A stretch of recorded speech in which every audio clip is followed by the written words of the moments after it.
person in your friend group so that if you gotta have a boy who is gay or non-binary, they have somebody that they can. I'm not alone in this, and I think it's creating community. I know it's corny, but it's what's needed. Listen to the context. Listen to the context. Are you going to listen to the context or not? Professor. At a time when all the gay folks to go work, need that.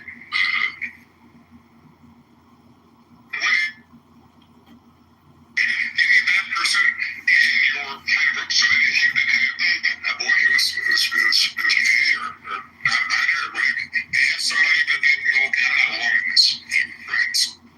So, yeah, that's not right. What are we talking about? That's not anything. That's not what CEO presented. He was, you guys, come on. Everybody got gay cousins and gay uncles and stuff. Okay, so then there you go. Like, that doesn't even make sense. He said if you have a child, oh my God, Petty, I'm done. Fix it for me because I can't. He said if you have a child that's gay or non-binary. No, you fix the way you interpret shit. I know somebody else on this stage understand what I'm talking about, and I'm not gonna sit here and fight for Obama. What I'm saying is, I don't need to have a gay friend for my kids because I have gay cousins. So I need to have a gay friend in case my son is gay. okay, that could be a friend. So what are you talking about? Cousin or That's friend. you. Got somebody gay in their family. That's you. No, you don't know. I don't have anybody gay in my family. You know, I have a fucking huge family. I got 6 fucking brothers. And no, I don't. You gonna tell me what I have in my family? They are lying. Somebody's lying. Oh, you gonna tell me now my family's a liar? Lisa, Lisa, you may be right, but I'll wait till you hop off to say that I was wrong. Okay, whatever. I can't stand you, CEO. I swear to God, I can't wait to meet you. Then I'm gonna beat you up. That's what I'm gonna do. It's absurd and it's crazy to try to defend it. No, it's not absurd. No, the comment's fine. There's nothing wrong with that person. You said you got gay cousins, right? That's the District 16 voters. I love my cousins. Just not You need diversity in your life, right? So that you understand other people. That's all he's saying. Yeah, but I'm saying you don't have to go out to way to find or be cool with a gay person to do that. Okay, Because everybody got a gay friend, a gay cousin, or a family member that's gay, or a friend who has a gay friend. Only thing he's saying is be diverse in your friend group, right? That's all he's saying. Too man, let me go find some gay friends to have so I can be more. Nigga, you said you got a cousin that you're friendly with. That's your friend right there. That's my cousin. But that doesn't mean you're friendly with your cousin. And I love him. Not too much on him. Ain't super gay. But the point is, that's not what people Oh my God, what is super gay?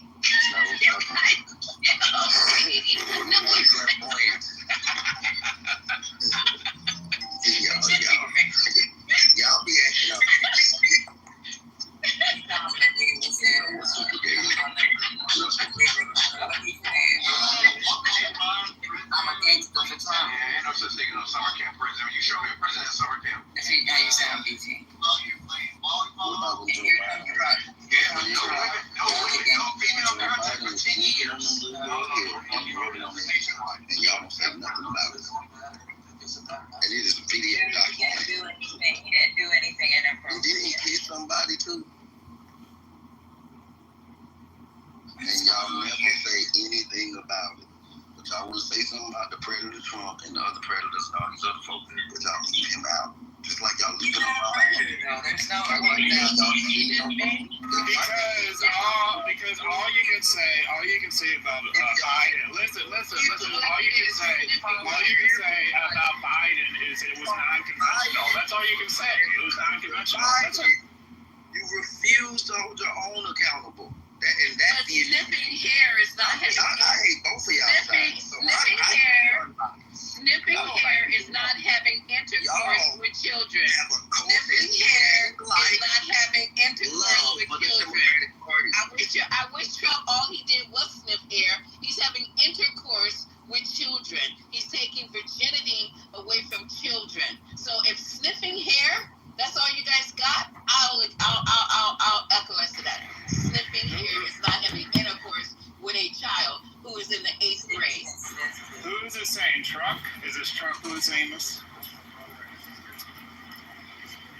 Is that Trump, Patty?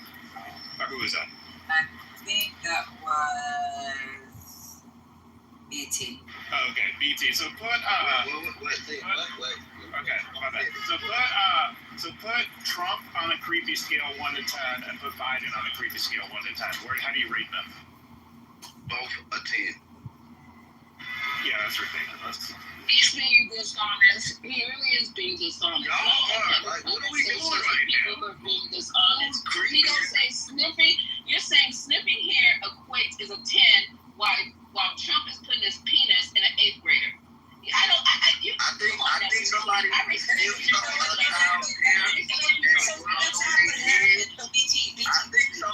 does that and put this in the 8th grader. Oh my God, never. And hasn't gotten caught. Oh, and you So know, let's not play like Pizzagate doesn't exist. Y'all are ridiculous. Oh my God. I'll put it. I think a fairer score is Trump is an 8, Biden's a 4. That's You queuing on too? Damn. Like, really down there. 15. I'm just queuing on. I ain't trusting none of y'all niggas around You know those pictures of Biden that may look like he's sniffing hair? That's just him being close to the person, him leaning in. That's it. God, this is crazy. Weird as fuck. Yeah, y'all. I'm not gonna trust Yo, y'all right Trump now. said he thought his daughter was cute. Yeah, that's So right. Trump said he thought his daughter was attractive, and if he was waiting to see if he got the same titties as her mama, and if he wasn't his daughter, they would probably be, And Biden is somewhere close to that. And you remember on the what was it? That shock jock guy. Howard Stern. Howard Stern. That was when he was talking about the He titties. he asked, what do you and your daughter have in common? And he said, We sex. both love sex. We both love sex. My dad has never said nothing like that. Yeah, like what? I wish my father would. My mom probably. And Biden is somewhere close to that. Come on, brother. Can't be serious. They're pedophilia defenders. Why are we surprised? Let's just call them. But this is what I'm saying. That's why when the Epstein shit, don't get your hopes up, players. These people do not care. They don't care.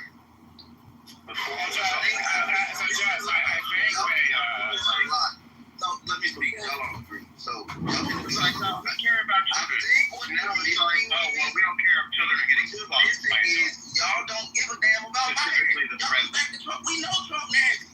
It's not about Look Biden. off of Biden again and went back to Trump on some bullshit that we already No, because we don't No, know no. Biden to be. We don't know Biden to have predatory behavior. We don't know him to have predatory behavior. Bro, Biden is a general white man. He's a general white man. That is weird. That's the biggest That difference. is Trump literally fucks kids. Biden is a kids. That's the And difference. people are saying, well, Trump is super nasty. I said, we were talking about Biden. How does y'all get back to Trump? We know Trump nasty. But y'all won't admit that this man nasty. And then Biden is a general white man. What do you y'all think? came up with an opinionated barometer of how nasty each one of them is. To try to But Biden doesn't have anything like what Trump has. Biden has nothing. Nothing.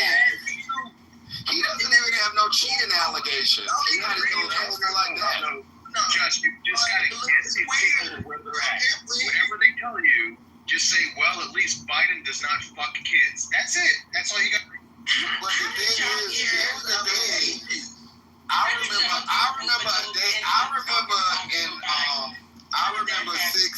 remember 6 months ago, y'all was talking about drag queens reading books to kids in Barnes and Nobles, and trans people being in the bathroom, and how the kids, and it's fine if what you want to do, but when you start bringing it to the damn kids, that's when I got a problem.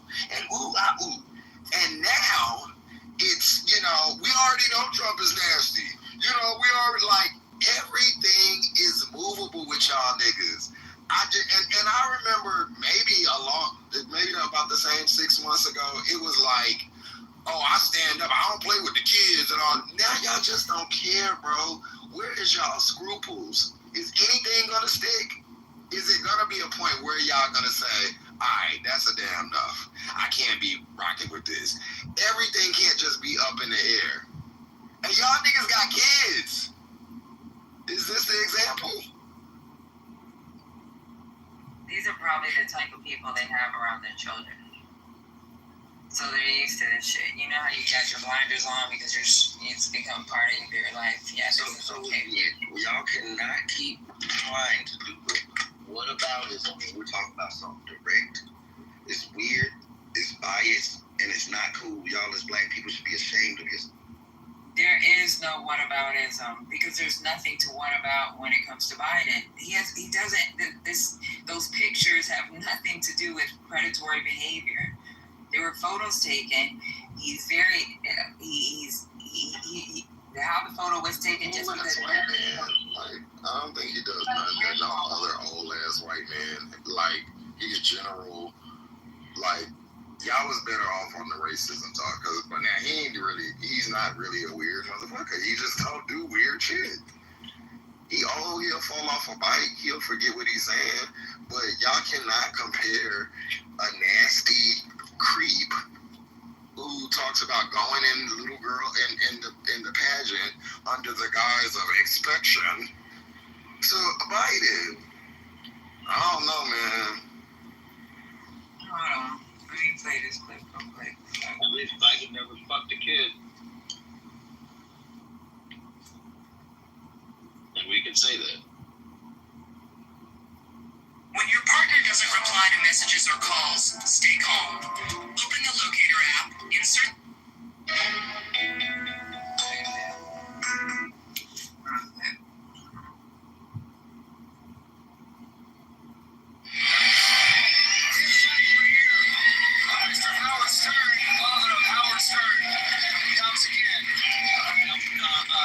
Trashing Rosie was something you had in common with Donald Trump. Yeah, okay.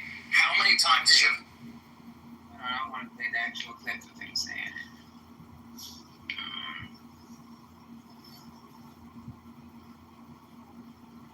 I hate young Turks. At this point, I don't want to play them. I'm trying to look for the interview.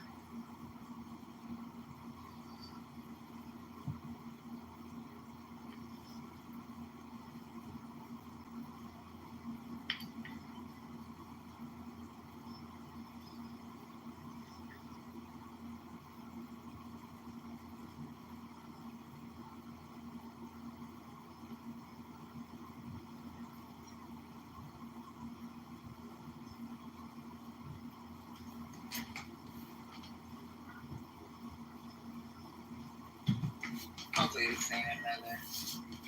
Yeah. My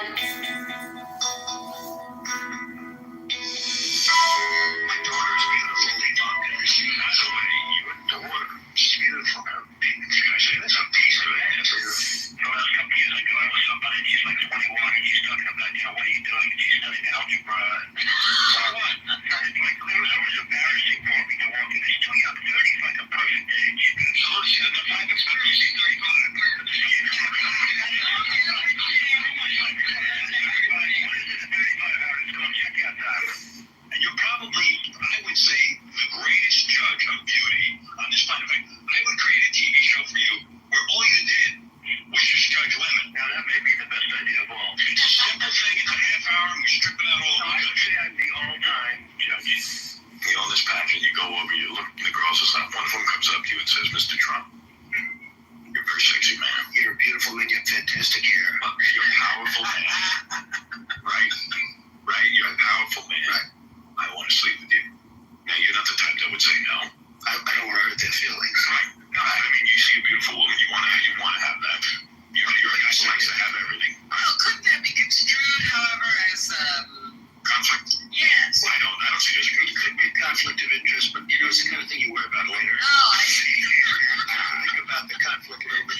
undivided clips.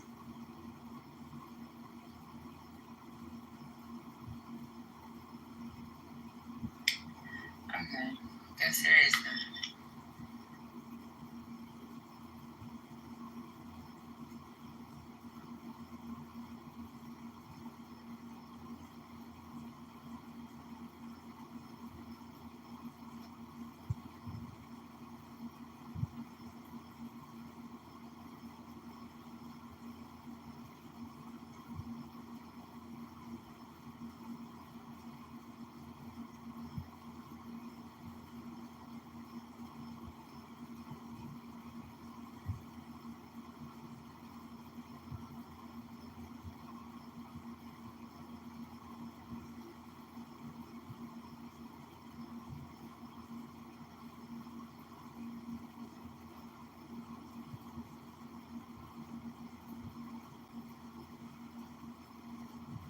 Let's check on Little Norma again.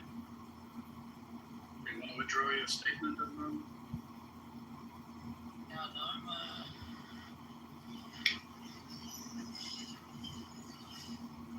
He ain't gonna say shit. He ain't shit. If I disappear, he'll probably open his mic. Go ahead. Talking about Eleanor made a claim. Philip was debating him, and then we played the rest of Jubilee. And all of a sudden, Eleanor was on mute, and he's not hearing small.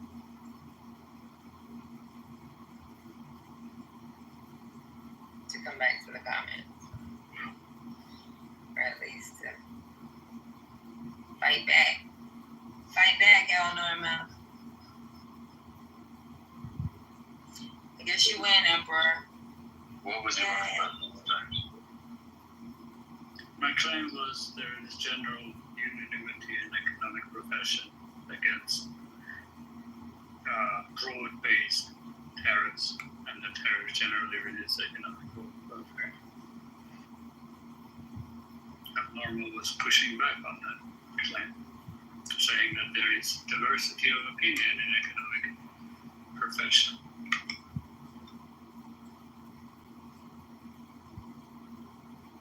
I mean, there's diversity of people about everything. You know, some people think that it's okay to defend pedophilia. That's a diversity. You want to say something? Yeah, so I was going to say, I did see a discussion on CNN the other day where they were saying that a lot of people were surprised there hasn't been more blowback economically from the tariff policy so far. Hey, can I go in and make a comment on what you just said? I keep on hearing people say CNN stats and these, different areas of information. But when you look outside right now, most people are suffering. Not all. I'm saying most are losing their jobs. Rent mortgages are ridiculous. Food prices are through the roof. Gas never went down. Blah, blah, blah, blah, blah. But this is what I'm saying.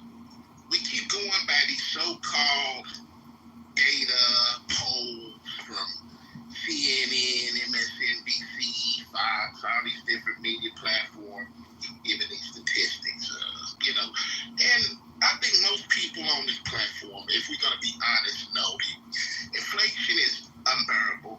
It's the worst we've ever seen. And we have some... Literally isn't. Before I get interrupted by Trump support, let me get my thought out, because Trump support... No, it's just reality. It's just called reality. Can I get my thought out without getting interrupted? Thank you. This is what you also notice about Trump supporters. Whenever you speak against this bullshit regime, they get off their speaker, they like grab it. They speak against facts. Like him, like this guy. He can't resist. He has to do it because he's in the cult. Everything is fucked up. If Biden didn't do a great job either. I'm not going to sit here and cap for him. I mean, let's be honest. Biden put us in a lot of fucked up situations. But what we're doing right now is we have a guy right now who is a pedophile, rapist, Epstein, 34 charged felon, who just got put into office to be the bad guy, to implement all the things that we're seeing right now. This man started an insurrection. This man, every comment, like the one the young lady just played a minute ago, he thought his daughter was attractive. He's messing with children. And nobody says nothing because they're so bent out of shape and caught up in their racism. The reason he won with the people that he got is they're racist. First it's the Mexicans, first it's the Latinos, the blacks, it's everybody, it's the gays, it's everybody. But these people have a problem, and it's like you're either in it or you're not. And the people who's not in that bullshit, MAGA bullshit, see it for what it is.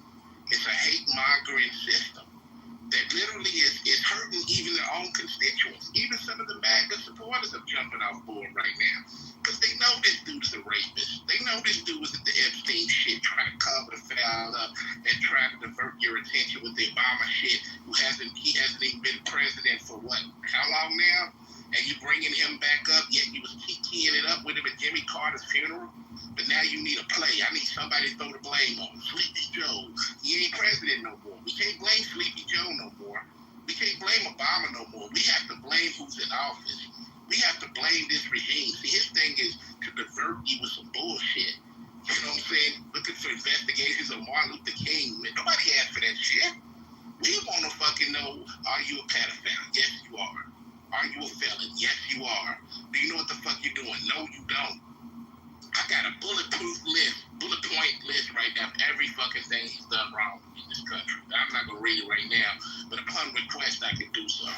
But all right, so Troy, my only question for you is, outside of your personal opinion, what kind of objective measure do you use to determine how well the economy is doing? No matter who the president is, what do you use to decide how good the economy is? Jobs.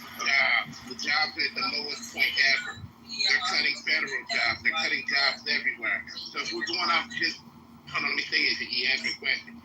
Jobs. If there's no jobs, people can't make money. It's that simple. When you have AI determining through an algorithm what mortgages and what rent is going to be, which is what's happening right now. There's people who are homeless right now, not because they can't afford to live somewhere, but because we got an AI software system now telling you an apartment is $2,500 and you got to make 3 times that. Like, this is the shit that they're doing. They're making it unaffordable for anyone to live. You go to the grocery store right now, everything is out of control. I know you guys go to the grocery. Don't act like you don't go to the grocery and see what the fuck is going on. You can cap all day long and sit here and bullshit and suck that man's penis how you want to. But I'm telling you what it is. It's hard economic times out here. Even for people who are making decent money, they struggle. The middle class is done. It's either when you poor or not. You're either 1% or you're poor. They fade the middle class out. And you ask me, how do we know when the economy is what it is? People are getting priced out of everything. I don't know if anybody in this room can put a 1 in the chat if you feel like the economy is fucked up. It's that simple. Put a 1 in the chat if you feel that way. That's all I gotta say. I mean, anybody who says otherwise is just sitting over here bullshitting and taking that man's talking points. Even his own constituents see that shit. The people who voted for him are saying that.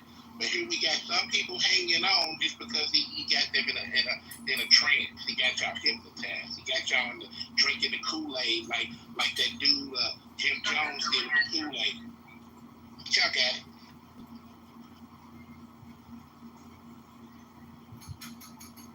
Did he answer your question, CEO? Kind of. So the first 6 months this year, we've added 750,000 jobs. Last year, we did add 1.1 million jobs. So last year was better. You're correct. I just said that. I said Biden added 1.1 million last year. So yes, the economy was better. But are you calling like 746,000 over the first 6 months a disaster? I would think a disaster would be like a neutral number or a negative number. No, these are W-2 jobs. Okay, what? Wendy? What are we talking about? Okay, so you're adding a new measure that you look at in terms of the type of jobs? Like, how do you measure that? Fast food. Yeah, I think you're looking at it like this. Of course, the minuscule jobs are going to be there. People that the jobs no one won't do. Yeah, you're increasing that. But what I'm saying to you is this. When you watch the federal jobs being eliminated, when you watch big companies laying off people in unprecedented amounts of folks, AT&T is laying people off, Ford is laying people off, UPS is laying people off. Now, it's every big company is doing that, preparing for AI, preparing for robotics, whatever the case is. But this is the band that promised more jobs day one. Inflation's going to end day one. Day one, gas prices are going to get lower day one. I'm going to make sure there's no wars. All this bullshit promise, we knew that was a lie. I mean, come on, everybody knew that. But just the fact that this man promised all this shit and didn't deliver on one thing should let you know what it is. Okay, so hourly, I just wanted to go to your next comparison. So hourly earnings are up 3.7% this year. Last year they were up 4.2%. Where So, you get your again, not great, not great, but not horrible. Bureau of Labor Statistics, does that count? Bureau of Labor Statistics? Bureau of Labor Statistics. Bureau of Labor Statistics. I'm reading Yale Budget Lab, right? So I'm gonna go to Yale Budget Lab. They're projecting that tariffs will slash 0.7, 0.9 percentage points from 2025 GDP, leaving the economy 0.4% smaller, shrinking payrolls by 540,000 jobs. They found that it's dampened business sentiments, lowering 2025 GDP to 1.4 growth to 1.4% of the odds of a recession to 45%, stalling the Fed cuts rates. They also report that some of these businesses are absorbing the tariffs, delaying the pass-through to consumers, but warn prices will rise soon. They've noted tariffs have contributed to 2.7% year-over-year CPI rate rise in June, hitting toys plus 1.4%, beverages plus 4.4%, appliances plus 1.9%. The forecast of tariffs driving a 1.7% bump in inflation, costing U.S. households $3,800 annually. They're talking about the GM's quarter two results, showing a $1.1 billion tariff hit, projecting up to $5 billion in annual costs. Stellantis lost $350 million. And we can all see that. Global firms across auto, aerospace, pharmaceuticals lost 6.6 to 7.8 billion in 1 week due to the trade policy uncertainty. And federal appeals court temporarily blocking Trump's emergency tariffs, citing inadequate authority under IEEA. So I don't know, right? So it is slowing growth, and you made that relevant when you talk about comparing last year to it's going to get worse. And Patty, to add to what you just said, to answer some questions for this man, I mean, I'm going to just go down a brief moment. Like, we got tariffs that make the building houses higher, the prices higher for building houses. You know, this man has sit here and cut funding and to HBCUs in schools, ended black scholarships to universities, ended Job Corps. Inflation and hate crimes have risen. He's criminalized freedom of speech and protesters and the press from reporting anything that's going on without penalizing it. He cut Medicaid proposals, plotting on cut Social Security, ended the college loan, the little plans that they had to pay back their loans on that could help people. He cut that shit. He's stealing Americans' data through Dodge when Elon Musk was in there. He stole the data. No one said shit. Gave the American people false lies that prices would drop on day one. That didn't happen. He said out of his own mouth he can't lower inflation after he got elected. He denied he knew about Project 45 and implemented most of it 100 days in. He cut He cut Section 8 and food assistance for the needy. He raised taxes on the lowest earners, but lowered it for the 1%. He cut federal jobs from aviation, air traffic controllers, causing crashes everywhere. He cut veteran hospital staff so veterans suffer. He cut the weather prediction. When you look at the National Weather Service, he cut funding to them. PBS, and now when storms come, you don't even get fucking alert.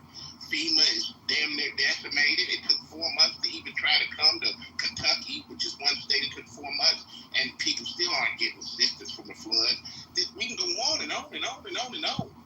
And yet, we're going to have motherfuckers sit on here and cap for him. Even though some of the policies he's passed, and if not all, are affecting you, the ones who sit there kissing his ass, because he's got you drinking the Kool-Aid. And it's amazing to me that the people who are suffering the most are the ones who pom-pom the most for him. If you're not in the 1%, if you're not wealthy, nothing he's doing is benefiting you. Truck, you have a habit of bringing up 100 topics, and we're really discussing one. So. But you heard them all. What I said is what I said. Yeah. It's just not useful because you just basically rained up. You just basically dumped all over the place. Well, try to be focused next time.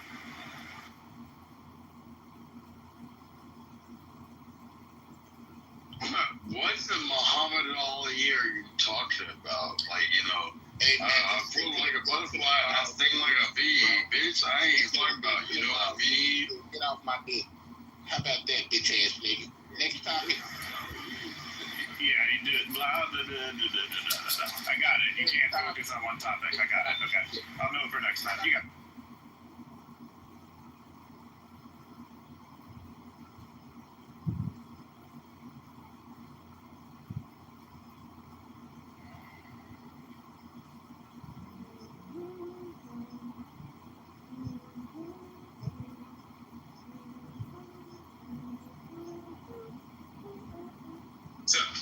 I mean, when it comes to go away, MAGA, like, make America great again and civil rights and heroes, myself as a veteran, and like, not your, like Pro Tools. Like, please tell me. Please. What do you want?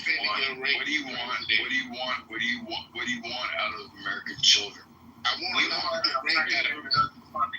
That's run off of the whole MAGA church.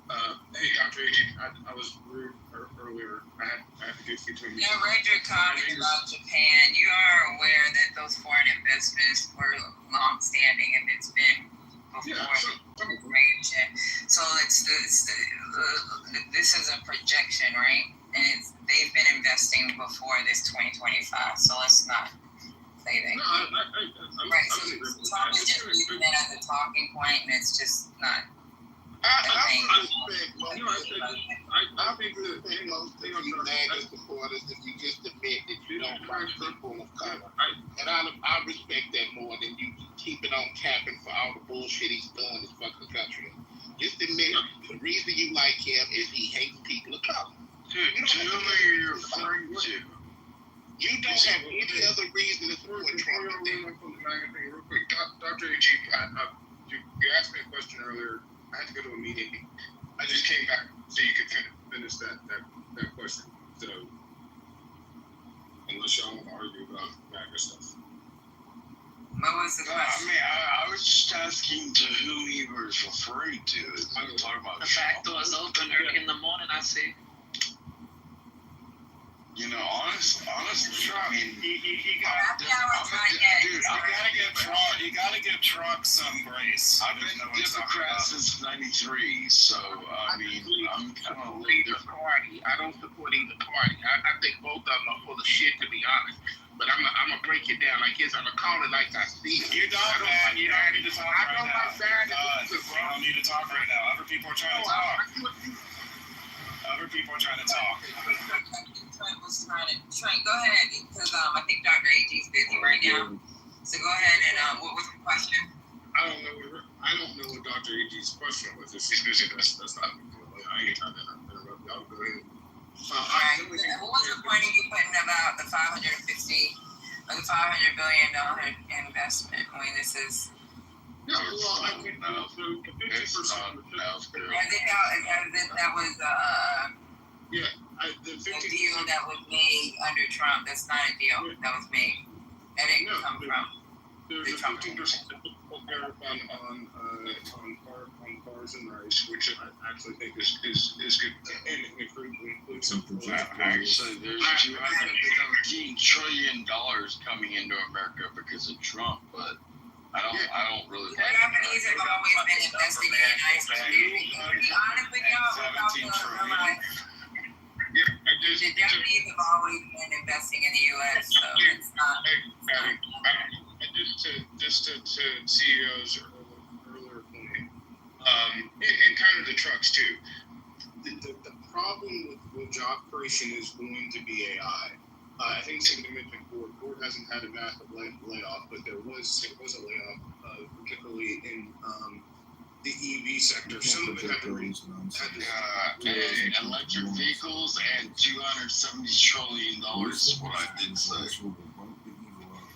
Wow, $270 trillion? That's amazing. That's more of the net worth of all the countries, I think. It is. That's not right. I just need to know where you're getting these. Dude, I'm about to discern you. $470 trillion is per annum of the $1 trillion. $470 trillion move around the world every year. You act like Donald Trump didn't just grab half of it. Where are you getting these numbers though? It's what I want to know. But what is capitalism? His drug. One at a time. Stop it. Y'all doing too much, because now I can't. Why don't you sober up, bro?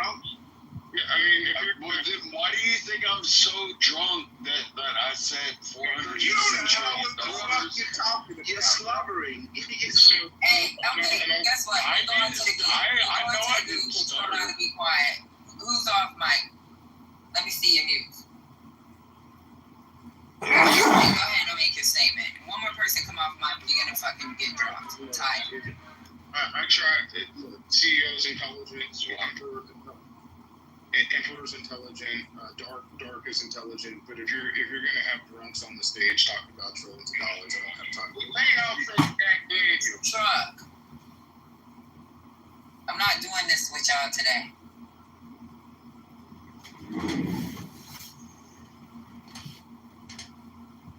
Okay, so go ahead, Trent. Where's Trent at? Made a dramatic exit.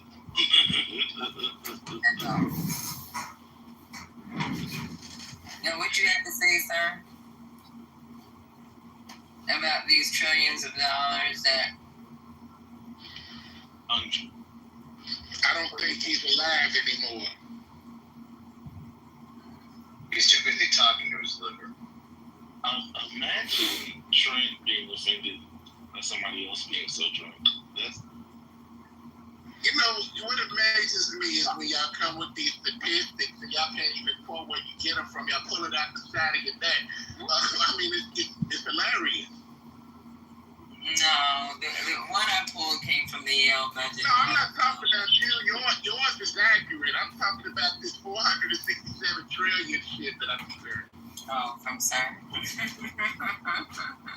No, you're really the only one on the platform I've heard thus far that's come with some real shit. Like everyone else is, beside myself, I'm coming with real shit. Like you and me are like the only ones I'm hearing saying real shit. Like you talk to the people. If you get outside of your little clubhouse bubble and walk outside and walk into your local supermarket or walk into anywhere that business is being conducted, most people, if not all, will tell you the shit is much worse. So all of the statistics don't even matter to me. I'm going off the people. I'm going off the people I see every day. And it doesn't matter what sector you're living in. It's affecting us all. It's even affecting some of the wealthy. Because even some of the things that they want to do, like shit, I can't even rent houses out no more to Section 8 constituents anymore because they're cutting the shit. The farmers are losing money from this food stamps being cut. It's not only affecting the poor, which are mostly white, by the way. The whole image is. I grew up like that. So I'm saying to you, look at the Everybody else talk. When you look at people who receive benefits, white people. Okay, sir, check this out. I gave you a chance to speak. You didn't want to come off mic when I gave you the chance, so now you got to go on mute. Let Truck finish what he has to say. And Truck, please not too long. Yeah, I think what happened was the people who voted they voted off the emotions of hating on other cultures and thinking, yeah, if we put him in, the white man will be so first again. We're gonna run the land and we're gonna be back in control. Little do you know, all of the shit that he's implemented is affecting your dumbasses. He's cut off. When you look at all of the federal funding that goes to Section 8 food stamps and all of that, white people receive it more than anyone. So now you got people in hillbilly clusterfuck West Virginia who voted for him. I'm in Georgia, but I'll sure you are. right in the middle. Yeah, I can smell the moonshine through my phone screen. I'm saying the U.S., bro, the shit backfired on you motherfuckers. Everyone who voted for him primarily voted off their racist instincts, and it backfired. That motherfucker fucked you up. Black people are used to struggling. We've been through the struggle ever since we've been in this piece of shit. But we always endure, and we always rise to the occasion. So you can cut the funding to this, you can cut the statutes to that, you can cut woke to this, you can do all this shit. It ain't gonna stop us. We ain't gonna do nothing. Do you think I'm not That's black? what we do. That's I'm what asking we do. you think I'm not You black? motherfuckers, hold on, you come here. You motherfuckers that voted for him are gonna suffer because you voted for our demise. You voted for us to suffer, and look what happened. Little Betsy Joe in Appalachia, Kentucky can't get her medicine now. My grandma can't Dude, go to I walked from the Appalachian Trail from Georgia and I went to Pennsylvania. It took me 2 months. Okay, just a minute and let Matt Cool's cousin talk. Go ahead, Yeah, my grandma Betsy Sue can't get her medicine and her benefits. You voted for the shit. So deal with it. Dude, I'm about to fuck your grandma like she's Sacagawea. Okay, so let Matt Cool's cousin, sir, speak. Go ahead, Matt Cool's cousin. Go, sir. No, I was asking. He said he went up the Appalachian Trail, like, you know, he went from Georgia to Pennsylvania like I did. It took me 2 months to walk that far. What did you do on the Appalachian Trail, bitch? You hear this drunk motherfucker? He's the one that voted for him. Appalachian Trail. That's Trump's constituents. That motherfucker is talking right there. Wait. When I got out of the Army in 2010 and I was afraid to be around people. Spell Army. And I walked the Appalachian Trail. I'll give you a cash app for $20 if you can spell Army. You want it as an acronym, or do you want it as, Spell Army. A-R-M-Y? What'd you say? A-R-M-Y. Look how long it took him to think. Look, congratulations. He said, A-R-M-Y. And this is the motherfucker that voted for him. Yeah, but I was a combat medic when I was in the Army, and I was a vet. You know, I got shot, I got hurt, I got hurt and all that dumb shit. But like when I got out of the Army in 2010, when I was 35, I was like, fuck it. I didn't like being around people, and I went up on the Appalachian Trail. And I went from Georgia to Pennsylvania, and it took me 2 months to walk. Like, do you understand, like, how hard it is for certain people to do what they do? And this is the Trump performance right here. This is who voted for this motherfucker. You listening to? I'm a Democrat. You're not a Democrat. I am a Democrat. I've been a Democrat since 1993, girl. So why the fuck did you walk? I'm still trying to understand why you walked for 2 months. He probably has PTSD. Yes. I thought he was like Forrest Gump. It was an inability to be around a lot of people. Yeah. Okay. Run, Forrest, run. Yeah, exactly. Say it again. That is literally what it was about. Have you gone to the VA? Not enough. Well, you need to, because they're cutting service. Well, not sure. Well, they have cut services. They cut some services. Yeah, I know. You need to see them while you got the chance. Your beloved Donald J did that. That's your beloved Donald J. It honestly, if it ends up being like that, I just end it. Don't say that. Not in here, please. All right. No, I'm just saying, if it's not worth living for, why would you want to live for it? Is it worth living for, or is it not worth living for? To talk about the tariffs, because this is really. I don't know. I'm asking, is it worth living for, or is it not worth It living is. for? It is. Yes, it's worth living for. It's still, worth yes. living. I don't know why people don't see the tariffs that he's doing right now as market manipulation. Because Well, I'm not being a terrorist. I'm just saying. I'm not talking to your drunk ass. I'm talking to the No. moderator. So we're not going to I'm do that. definitely He drunk. has his own personal issues. Okay, sir, maybe you need to go call the hotline before it completely closes down, and you need to go CBA. You talking about 611? I know 611. Well, go talk to someone, please.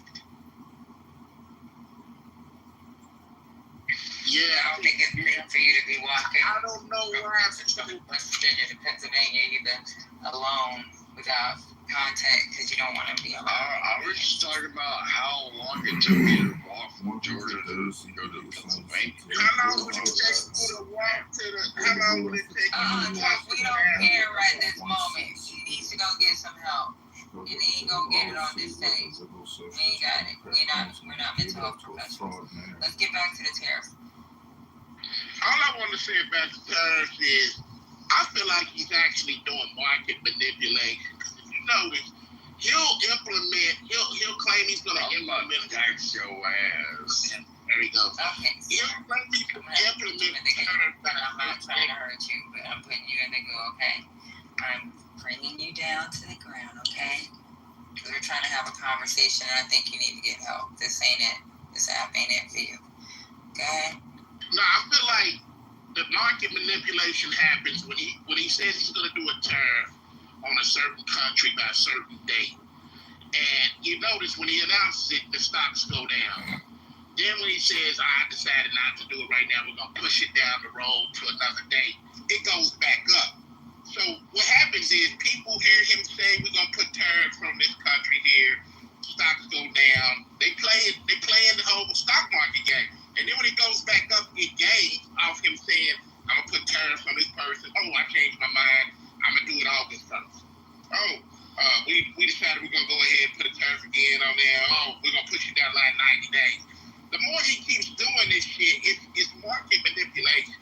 Because it goes down when he announces the tariff, it goes back up when he pushes it off. So if you don't see that, if you don't look at it in real time, there's insider trading going on. You know, and people smart enough to see what the fuck he's doing, they playing along with it. Like, oh, here we go again. But, you know, it's just, I don't know. It's just Congratulations, Truck. You said something that makes sense. everything I say makes sense, contrary to your belief.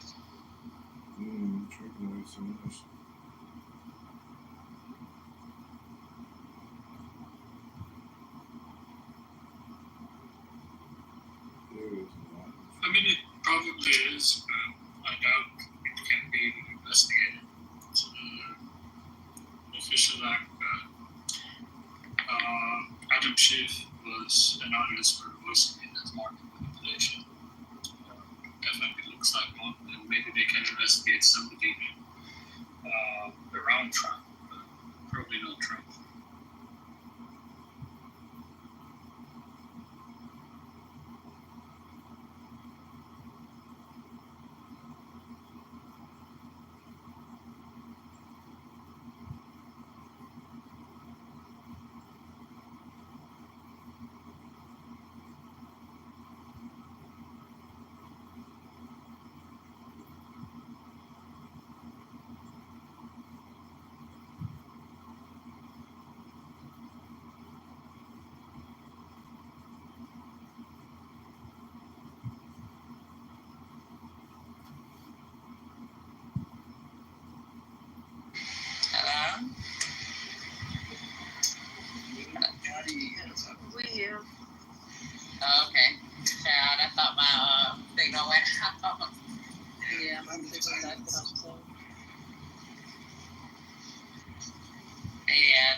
Y'all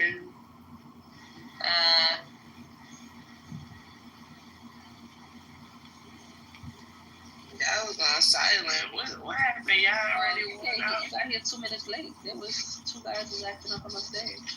What The happened? drunk one, there was a drunk one, and the other one is just, he's, Truck, he be mad loud. He's not on either side, so on his own side. What y'all was talking about? What they was arguing about? MAGA shit. MAGA shit. And then the drunk one said that he didn't vote for MAGA, that he didn't vote the Democrats in 93. Who was it, Korean? Oh no, this white guy. Let me see what he's is he here? His name is Sir. I think he left. Yeah, he left. I'm so fucking sleepy. Hey everybody. Okay. Morning, good afternoon, whatever it is for you. Afternoon. Well, I know it's afternoon, but some of y'all wake up in the afternoon and next one morning. I know I sound like I just woke up, but I didn't. I'm just tired as fuck. Yeah, it's about to be 12. I've been up. I want to take a nap, actually. I want a meeting. What you like to play? Obama responds to Trump's allegation of treason. Oh, yeah. Play that. Let's see. I'm trying to see. Has anybody heard if he responded, outside of just the letter?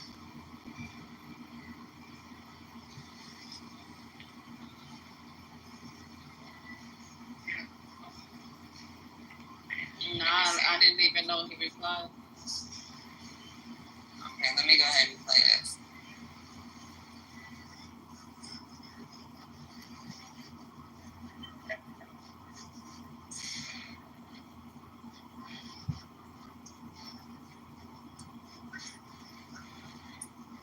Wait a minute. Do y'all hear me? Am I on music mode? We hear you, but I don't hear the. We hear you, but I don't hear the.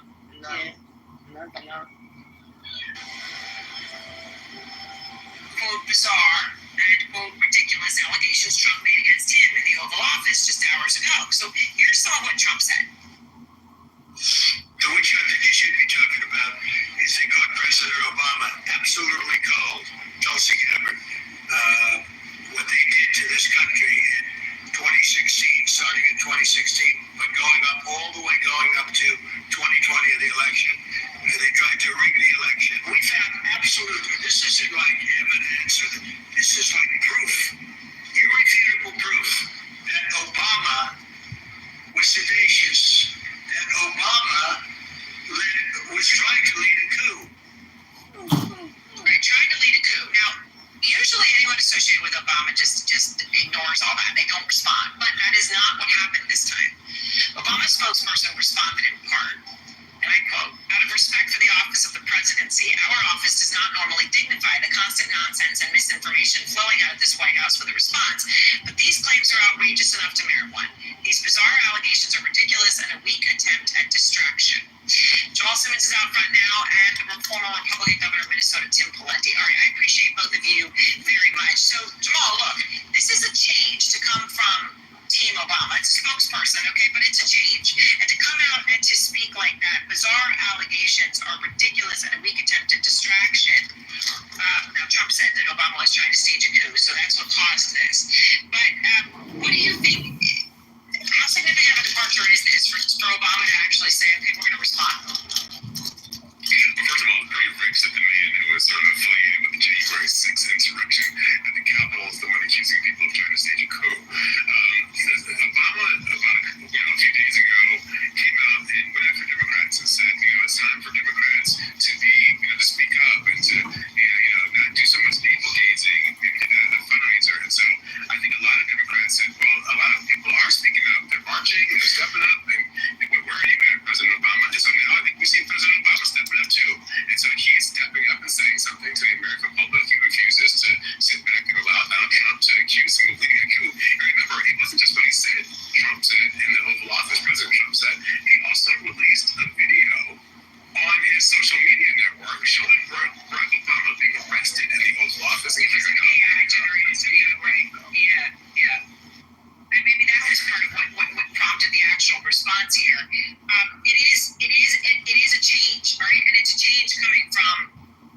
president, so it matters in that respect. And Governor Pawlenty, Speaker Johnson is now saying that he would not be opposed to subpoenaing Obama to testify before Congress over these allegations. Here he is. I have no concern about that. If it's uncomfortable for him, he should have been involved in overseeing this, which is what it appears to us has happened. There's a lot of allegations on the table. Our job is to go and follow each of those trails and to find out the truth. Obviously, that's coming in the context of the changing of the topic going on in Washington, especially with Johnson away from Epstein. But I'm curious as to whether you think Obama now taking a sharper tone and stepping up as opposed to being quiet and trying to take the high road, is it too little too late, or does it matter for Democrats? Of course, former governors, former presidents always try to be a little measured as to when and how they respond to their successors. President Obama has been pretty muted in that regard, with a few exceptions. But in this case, President Trump called him out directly, and President Obama answered the bell and swung back. Aaron, like you, I read the Mueller report. It basically concluded that the Russians did try to interfere with the election, but there was no actual proof of coordination in that regard. I'm not aware, nor have I seen any public reporting that President Obama somehow ordered something inappropriate relative to that investigation. If Tulsi Gabbard or President Trump has that kind of evidence, then they should bring it forward. Otherwise, seems like puffery. Okay, well, absolutely. That is certainly not helpful in the political climate we're in this country. But Jamal, Obama fighting back, and I hear the governor saying, look, this was specific, and something specific perhaps merited a response. And maybe we don't read into it an overall change. But there are some in the Democratic Party saying, come on, where is the leadership? Who is going to be the standard bearer of that party? And someone who has certainly seems to be trying to take that on and testing different ways is Gavin Newsom from California, constantly going after Trump. After, for a while, tacking the other way to say, well, I'm going to talk to Bannon, I'm going to talk to all these people, I'm going to figure it out. But now he's posting things about Epstein and Trump, and he just said this about Trump and his immigration policies. It's a weakness masquerading as strength. That's what I don't like about this son. I don't. And forgive me, I know he's the president of the States. Forgive me, I didn't, he calls me new scum. Come on. To attract anything into your life like a magnet, just listen to this before bed every night. It will reprogram. So what do you think of that, Jamal? I think he's conflicted hard to use profanity. But listen, I think Gavin Newsom is the one Democrat I hear the most about from people who don't work in Washington and don't work in politics. And the reason why I think I hear about Gavin Newsom is because he's out there and really taking on Trump in a really forceful way. He'll go anywhere, Fox News or any other channel, and he'll do anything to kind of make his case. And I think a lot of Democrats are looking for somebody, it's not really about policy, but somebody who's got the attitudinal toughness who will take on Trump. We'll see how that works out. But what we have seen is in California, his poll numbers have gone up from 38% to about 56% because I think voters like to see him taking on Trump and not just sitting back and trying to find a conversation, networking and shit like that. Oh my God, it's lying talking, and he ain't even white. It's supposed to be White Wednesday. Deserve to be. My worst experience. Ultra-left policies in California and in San Francisco, I just don't see how that's going to sell nationally, notwithstanding his gifted oratory skills. Gifted oratory skills, of which he has. I don't know if calling someone a son, but you know what, might go in the category. But he does have those skills, whether you count that or not. Are we in the policy era? I just don't know that we're in the policy era anymore with Donald Trump. I think we've moved to a different phase of the game. And I think this phase of the game.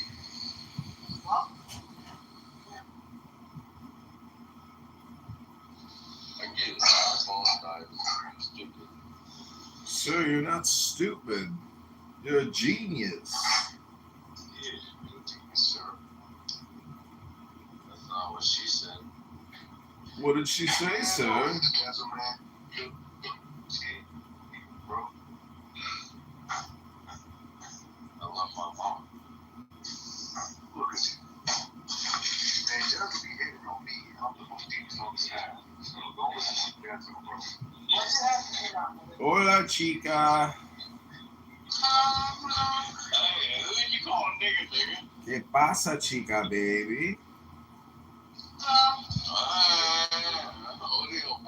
¿Cómo está? He aquí el Cordero de Dios, poquitos pescados del mundo.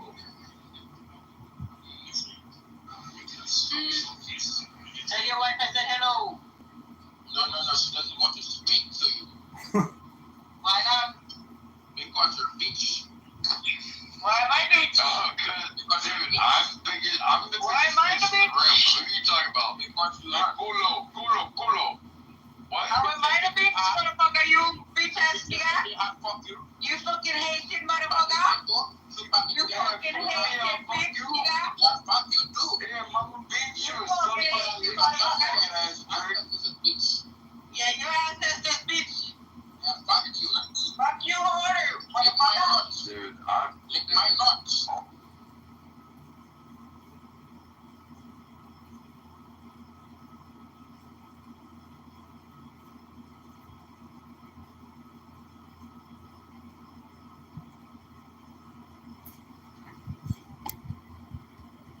Anything but Jeffrey Epstein. He has pushed conspiracy theories. He has discussed various accomplishments in office. He has put videos on social media that have literally nothing to do with anything going on in the country currently. But nothing was more clear than when President Trump was asked specifically about this unsealing of the grand jury documents and the fact that the Department of Justice wanted to sit down with Maxwell. Take a listen. I don't know about it, but I think it's something that sounds appropriate to do.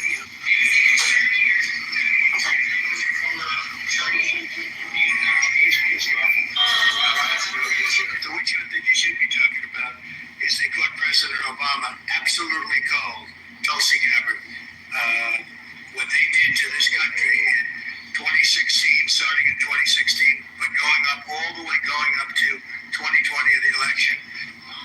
And Casey, one thing to note here, this has put the situation in this case, this investigation, and the memo from the Department of Justice has put the White House in a position it doesn't often find itself, which is on the defensive. Now, they had a brief moment where they felt like they were bringing the MAGA base together at the end of the week last week with that Wall Street Journal story, the fact that they sued the Wall Street Journal. They saw the different members of the base coming to President Trump's defense, but it seems as though that is waning because what we're hearing from these MAGA loyalists and from these Republican lawmakers is they want more information and they want it quickly. One of the most interesting things I heard actually came from Armand Raju up on the Hill, who was talking to Republican Senator Josh Hawley yesterday, who said his constituents are calling him and that they want more information about Jeffrey Epstein. So not going away anytime soon, easy. If you've been diagnosed with kidney cancer, liver cancer, testicular cancer, or ulcerative. That's it, yeah.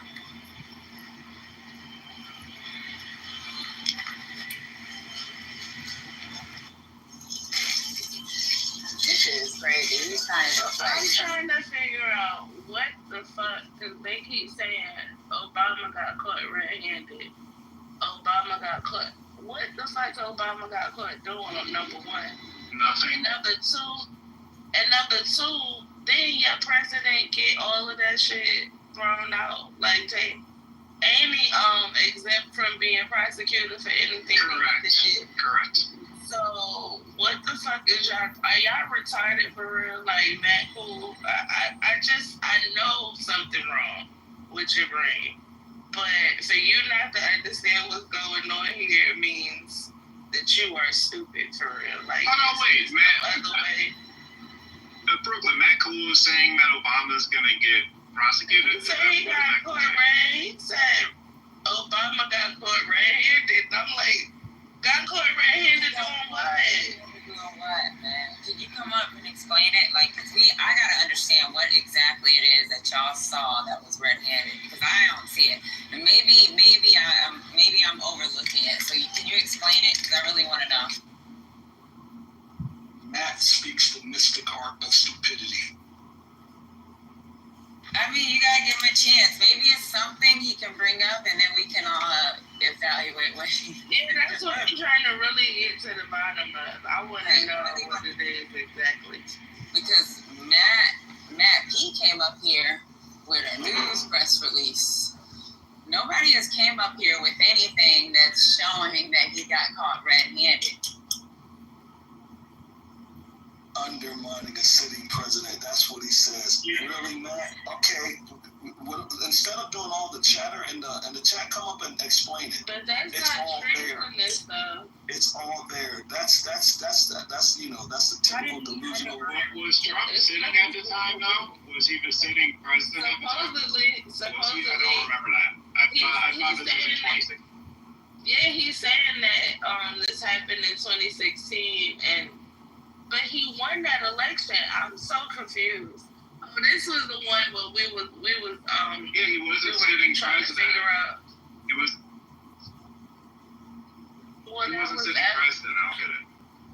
Oh yeah, he wasn't sitting president. Obama technically was the president, right? But I think that he's trying to say that he was interfering with elections, but he won. So I don't understand. I'm so confused.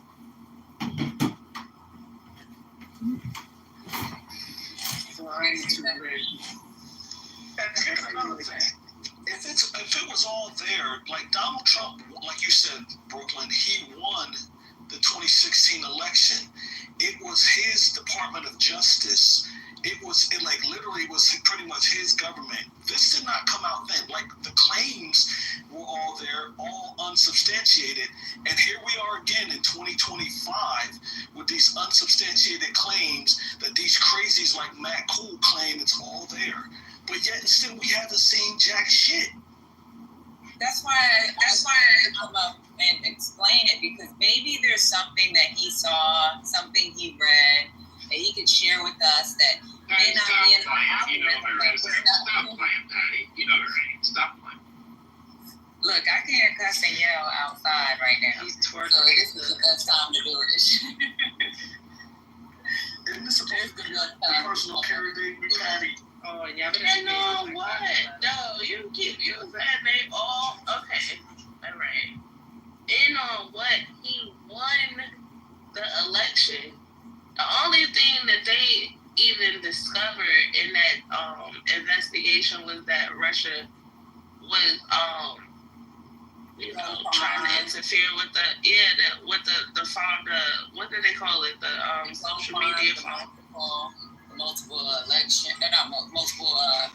Facebook pages. Yeah, they did that though, and they proved that they did that, and he was so player about it that he didn't bring it up at all. He let the powers, maybe he didn't want it to interfere with the election, so he didn't even bring it up, and it didn't bother his presidency at all. He was what was he I'm having a brain fart today, y'all. I'm sorry. No, and Brooklyn, not just that. Independent cybersecurity investigations, independent of the government, also substantiated the claims of Russian interference. That's all substantiated. But the stuff that Matt Cool is talking about is still unsubstantiated in this 2025. This year, 2025. So the most important thing here is to note that this is the thing that's moving Matt Cool, and this is a pattern I've seen in general, right? So the Epstein distraction is moved because, like, you put the Obama shiny object out. So we're seeing a real example of that right now. Right. And can I just say, Brooklyn, if you're having brain farts or whatever, sniffing rosemary, that little branch thingy, that helps to improve your memory, actually. Thank you. I'm tired, though. I haven't gotten a lot of sleep, but thank you for that. I'll try that. Hey, everyone. Can you hear me well? Yes, we do. So I remember pretty recently, back in 2017, what was happening was the intelligence agencies, I believe it was like 6 of them, they all confirmed the same thing that, about Russia interfering. What they did to interfere, it wasn't the only time they interfered in an election, because they did it in other countries. and they talked about the social media farms and things like that. What was happening was Donald, he was rejecting what his own intelligence and agencies were saying. That's what happened back then. So I don't know what they're trying to say now, but he basically back then was like, what they're saying is wrong. That's what he said back then. So kind of weird, but. Does anybody know, as a result of that investigation, was that when they started the efforts to what do they call it? They had they were doing like cybersecurity, I don't know, something against Russia, where they were basically like watching them for cybersecurity, like till they knew that they were a threat, right? And when Trump came in office, he stopped it, right? Was this around the same time that they started that effort to combat them with cybersecurity? I just want to know, and then it would all make sense.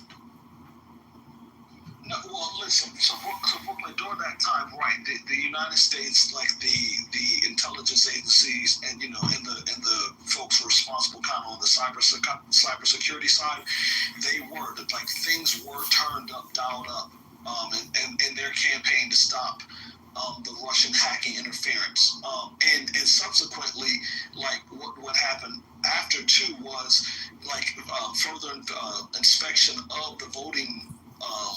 Of the voting technology that we use here, to vote. Then that's when Donald Trump kind of upped the claims of the whole Dominion thing. Like he wasn't letting it go. He wasn't letting it go when everybody was saying, "Listen, we acknowledge that there was attempts by Russia, but we can," they were like affirming. And confirming that, listen, although there were attempts, there is no credible evidence that there was any manipulation of the votes. And furthermore, like we all said, he won then. But he kept upping it and saying, with his little minion saying that it was Dominion and it was Chavez who was responsible for this and all this other crazy wackadoodle claims that were still unsubstantiated.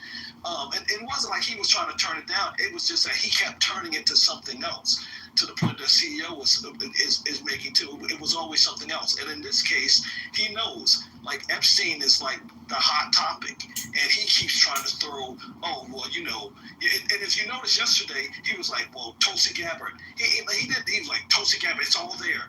Like nothing. And has Tulsi Gabbard come out and said that they have, like, she got the goods on Obama? No. It's been silent. So if he's saying that his Department of Justice and his intelligence agency has it, then they should show the goods. I mean, he was quick to release the JFK files. We're going to slow leak it, right? Because they have to make sure that the news cycle stays on top of it. So they're going to probably release things every 2 weeks or something like that. We're creating a cadence, right? This is like a social media campaign. That's how you have to think about it. It's like they drop an album, No, I hear you, CEO. I just don't think that they have anybody on their team that's that smart. I mean, like what we're seeing now with the media, like Wall Street Journal, these folks, as much as he denies what's going on, we see the videotapes of Epstein at his wedding and him hanging out with Epstein. That's coordinated. That's smart. I don't think that Donald Trump and anybody in his camp is that smart. But I get what you're saying.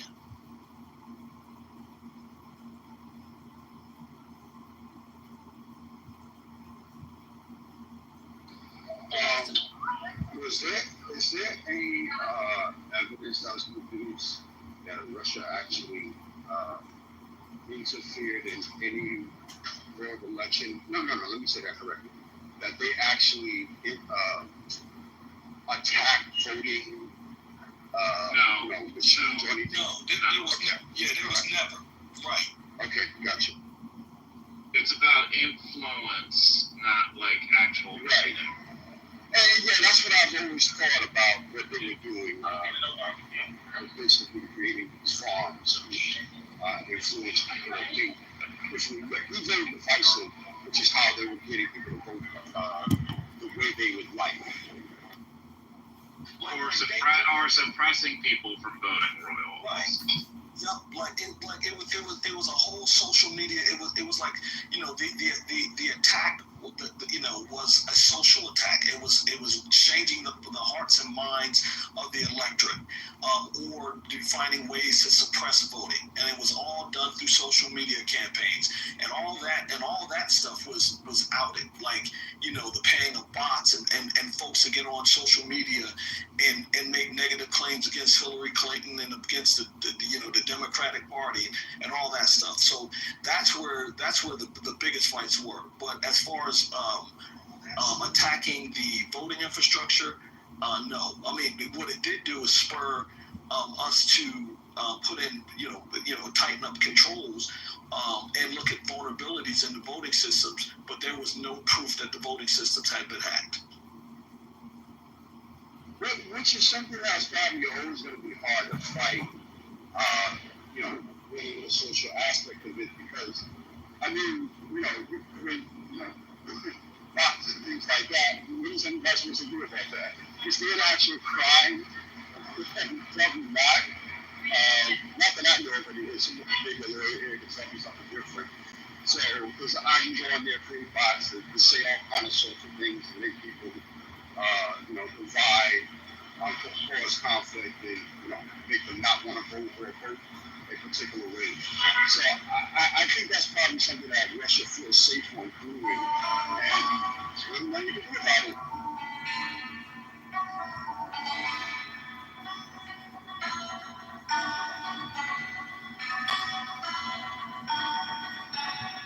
All right. So didn't he say that Barack Obama undermined the authority of the president? Is that not what it is? I'm going somewhere with this. Just asking a rhetorical question. But understand, when you are the president, you want to raise the idea into the atmosphere of questioning, undermining the president because you're the current president. You want to make a big issue out of the idea of undermining the president. That's a big no-no. Man, Barack did that. You can't undermine the seat of the presidency of the United States of America, which he sits in. Y'all can't see the play. You can't see the mental and at the same time, get everybody's attention off of the everything pop. You can't see the play. Wait, that was the statement he made? That sounds incoherent. Forgive me, but I don't really understand what that means. I'm the manager and of a organization, and I'm undermining the manager of the organization. But I'm the manager of. I'm confused. Well, that's the point. Well, I don't know what to tell you that. I don't know how to tell you that. I'm confused by what you just said, because I understood sweet, but yeah.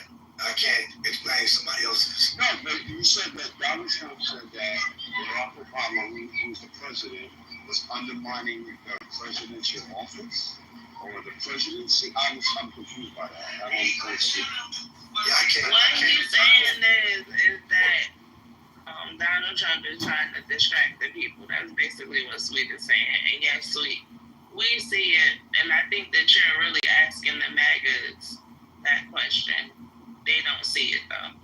Yeah, well, I'm putting it out there to whoever is called himself American, called himself human being on the planet. Once you see the crooked dice in the crooked dice game, all you gotta do is expose the fact that there's crooked dice, and then, okay, I got it now. I see what they're doing. It's like, oh, that's the Wizard of Oz. Okay, I see. But you don't have to debate the truth of what's going on, because there's no truth in it. It's just it's a play. It's a mental, because he knows I'm in that seat now. I'm doing all this stuff with ICE. I got that going on in the big beautiful bill. I got the Department of Justice. So he's moving all these pieces around while, oh man, let me get this topic off of Epstein. That's it. There's no substance in debating Barack Obama and this thing. There's not. It's just 24 hours keep going by. September will come and go, and it's like, meanwhile, business as usual and what this actually is doing. And so masters are proof that they're not cool with the immigrant piece. He rode in on that horse. But how you doing this, bro? The masters are saying, no, MAGA, everybody. Look, man, you messing up the American economy, man. And there's a way to do things. So don't get caught in the weeds of, oh, I gotta get around there. Okay, we got that, bro, but slow down because you're sounding kind of delusional. We gotta, how you do it matters. Talking about nuclear energy, on the economy, the world. Bro, there's a lot at stake here. And definitely a lot at stake, sweet. I agree with you wholeheartedly. This is a play in the face of the American people for real, because as you guys were talking, I went to look to see if I was right about the cybersecurity, him giving the directive to the I think it's called CISA. It's like a section of it's a section of Homeland Security that covers cybersecurity. He gave them a directive in February to thwart any plans or any problems with Russia, basically saying that they were no longer a threat to America, right? So we loosened up our cybersecurity watch on Russia. Meanwhile, this cybersecurity, their efforts all started around 2016 with the other vote. It was all of this started around 2016, and now he told them to not do it anymore. So it looks like he's trying to get. He's being weird. I don't see how people are not seeing this.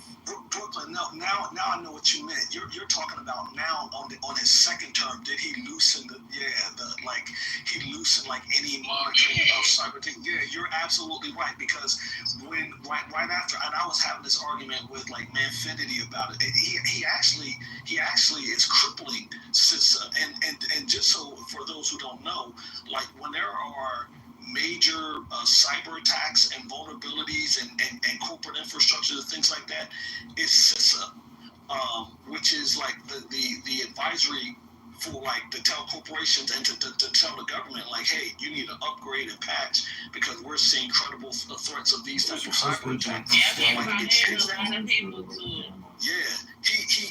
is definitely crippling that. The other part of that too is like there's a common vulnerability.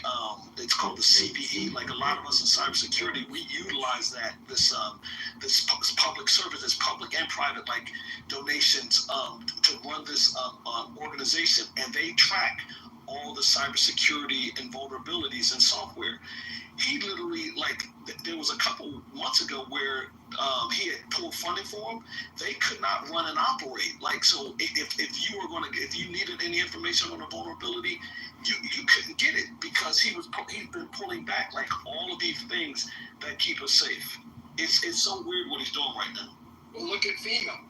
Look at what we just saw. The communication, the ability to, it's NPR, PBS, shut it down. I want to be the only voice. If you don't see autocraticness come out to your mind, that now that I'm in the seat, anybody that objects with me, you gotta go. And let's get rid of as many objections as possible. And you don't have to vote again. I got this.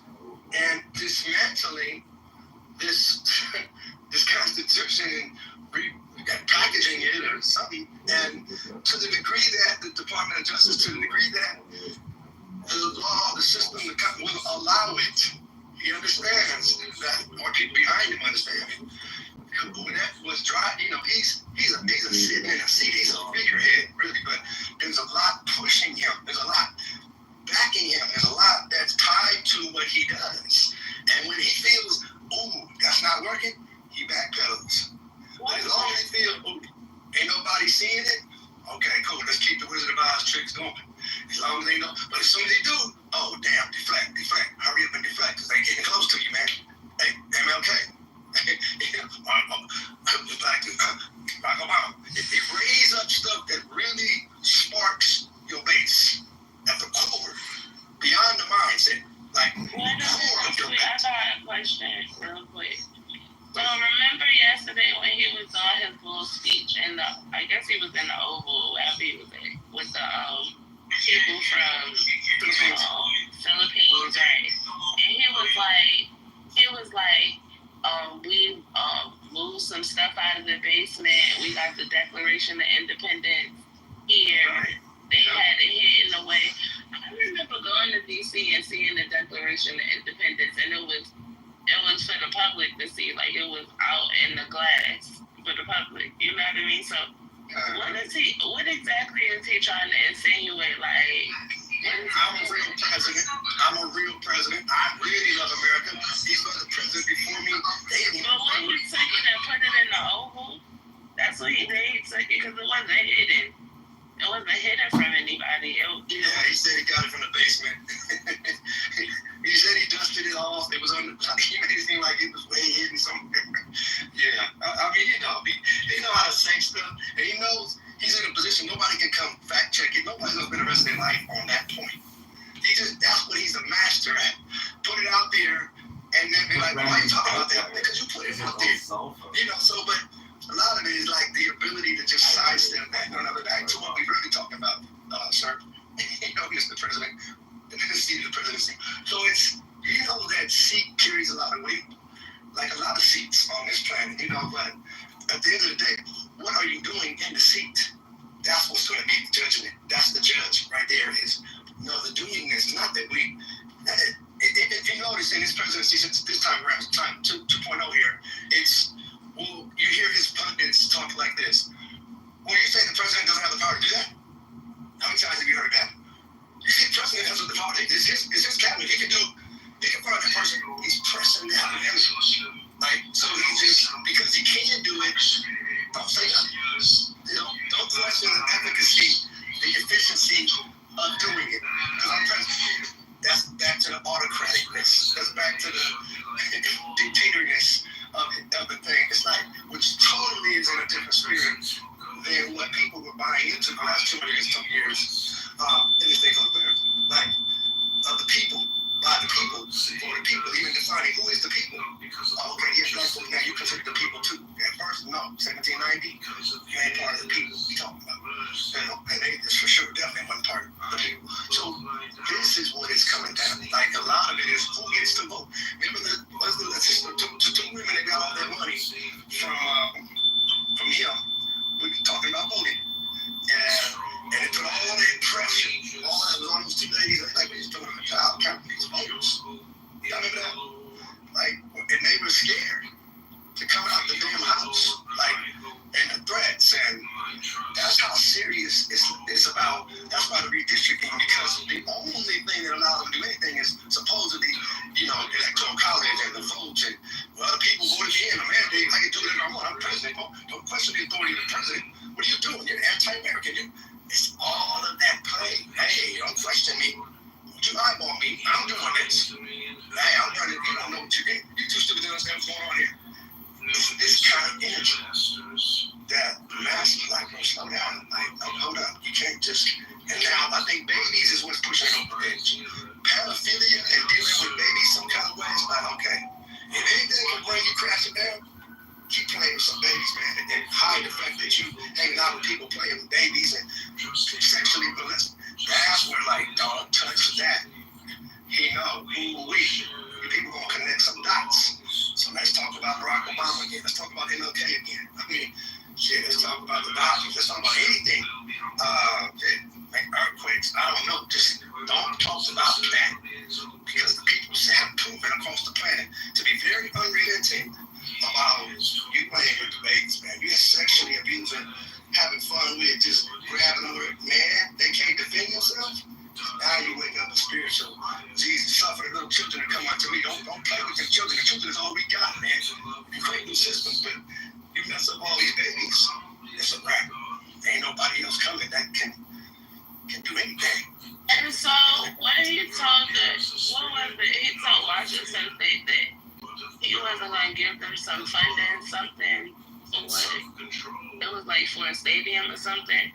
If they didn't rename the Washington Red Light. Yeah, that's crazy. That is wild. That shit is wild for real. The people, I think it's so close to him. He's in Washington, so now he got his distinction on it. I don't know.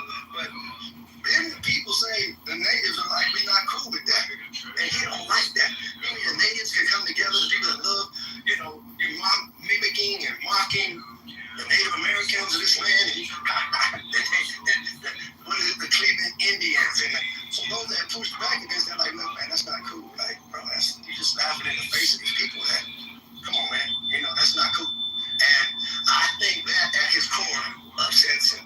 Like, the people would actually have the audacity to come together and say, let's fight that wrong, man. Let's call it something different. Don't keep on putting my ancestors out there like you just finna just, nah, you're doing too much. And then, so now you're like, no, let's get it back to that. I'm like the good old days. I'm getting it back to cowboys and Indians, man. Hell no, it's that energy that when you I'm not sure it's that deep. Did you see that tweet they showed of him in like 2014 when he said the president should never comment on a sports team's name, right? So I'm not sure there's any value there like you're talking about. I think it was just another opportunity to pull out like his greatest hits, right? Like, because if you looked at, what was that, late last week, he dropped about like 17 different things, and it ended up just being like the Obama thing was the one that stuck, so he's just focusing on that. Yeah, just take away from the How much traction do you think this Obama thing? Because it seemed like it got a lot of traction. It has a lot of traction. Yeah, I mean, in fact, like, so I had this, I had a parental one back influencer, Bill Mitchell, and he was trying to actually tweet about how, like, the Obama thing doesn't make sense and it shouldn't go anywhere and there's, like, nothing that's going to happen. And he got raped. He got completely slammed. Like, they are so into going after Obama. Like, you can be a MAGA influencer and still get slammed if you just say anything that doesn't seem completely I don't think people remember what life was like when Obama was president amongst the Tea Party and joking that and the threats on Obama's life inside America. I don't think people really quite remember or understand. And Trump knew that energy of his base couldn't stand that greed that we ain't having this black to be president and healthcare. I can't let him have a good legacy. I gotta just it's at the core of what upsets this man. It's like that's traction. That's going down the road of living up to the creed of the Constitution of the United States or Declaration of we hold these truths to be self-evident that all men are created equal except for the blacks. See, that doesn't say that. But when it plays out, that's how it's been playing out. So when you start to actually live up to that, and he called it shithole countries before all this immigration stuff that we watching. So, the full body of work history will put together. We get caught in different little time frames, but the full body of the whole, all the picture, all the thought, all the thing, and then you watch it play out a certain way. He's consistent, but I'm not going to give credit for consistency when you're talking about consistently denying rights to people. That ain't no credit. But you know what it is? Like, this is the thing that drives Trump crazy about Obama. The Nobel Peace Prize, the fact that he's probably the most influential president living today and in modern history, the most transformative. And he is still wildly popular years after leaving the presidency. He's loved and adored around the world. And that drives Donald Trump's orange skin crazy. That he doesn't have that same thing. Because if you notice since he's been back in office too, you got a sycophants out here trying to apply for him to be, for the Nobel Peace Prize. Like trying to do all these things to kind of make him stack up to Obama, and he wasn't. That's the reality. Oh, and as far as remembering Obama's terms, his 2-year term, I remember it well. The questioning whether he was born here, always saying Barack Hussein Obama, always trying to make that distinction that he's not white. I mean, always trying to make that distinction. The wagging of the finger. Not just Donald Trump, but Mitch McConnell and every other Republican who made it their mission instead of going to the inauguration, openly saying that they were planning to make him a one-term president. I mean, if others don't, I remember it vividly on how they treated that man and his family.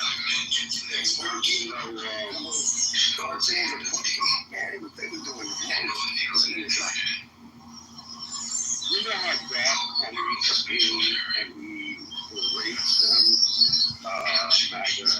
the way they believe policy-wise. It's what they do is they try to do the same thing to people who might have voted right? And I think he actually, I think he actually has the right to do. And I had to take some days off and just to really think about this. The reason why is because, you cannot be fearful.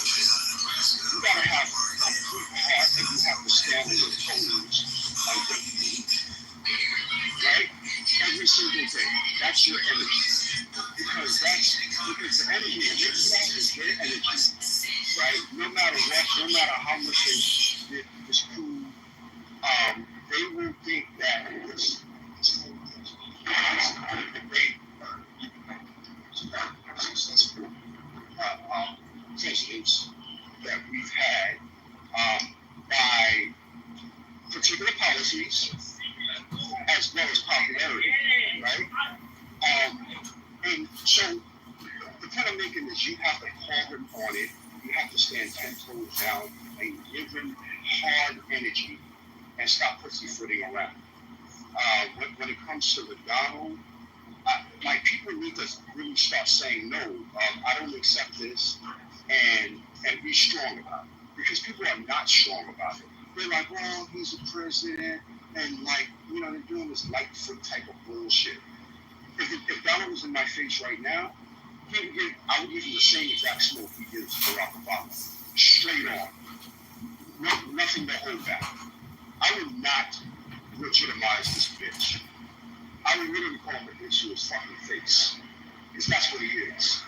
So I'm saying all of these things.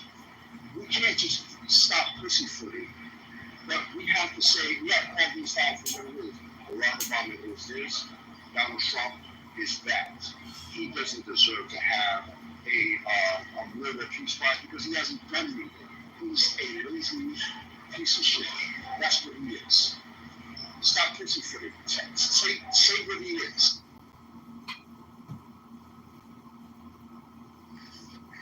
Okay. Let me go back to Harvard. Didn't Barack Hussein Obama, and Trump's mind, this foreigner, this immigrant, did he not graduate from Harvard? He did. Right. Okay. He did. And now, I'm make an overview. Could it be so crazy that it's so far-fetched that Donald Trump, we're looking at Harvard now and what he's doing with Harvard and his higher education, dismantling it, get rid of letting these Barack Hussein Obamas get, scholarships and coming over, our money's going and making these other people smart, and they're coming in here. I'm confused. You're taking this too far now. Hold on. Trump went after Harvard because of Obama. It's just weird. That's just weird. We're trying to wrap our fingers around some weird behavior. Okay, so I'll explain it to you. So here, let me give you a perspective. No, I wasn't even done, bro. Okay, you've talked a lot. I haven't said a word in like 20 minutes. So can I? You always try that trick. You can go after me. Okay, go ahead. I said a few words and got off the mic. You said a lot. Go ahead. Go ahead. Well, the quality of what I said was very impactful and heavy. But I didn't say a lot at the time. If you go replay it back, I wasn't on the right line. Don't speak your point. Thank you. I appreciate that. And so, I'm just saying that it's easy for me to see that, I grew up, couldn't see what I was saying earlier. I don't know why, but when you see a man that's attacking knowledgeable people. And, oh, wow, Mr. the President of Africa, you speak English so well. Wow. It's like you're watching a very, a certain kind of mind. When you watch what comes out of a person's mouth, you're seeing their mind on display. And when it's man, and you're watching now the doingness of that mind with Harvard and dismantling and, making America weaker, when you don't have the intellectual research and you're undermining research money, that's a big thing, man. Like right now and down the road. And you messing up relationships and what amount of goodwill America has with beating people.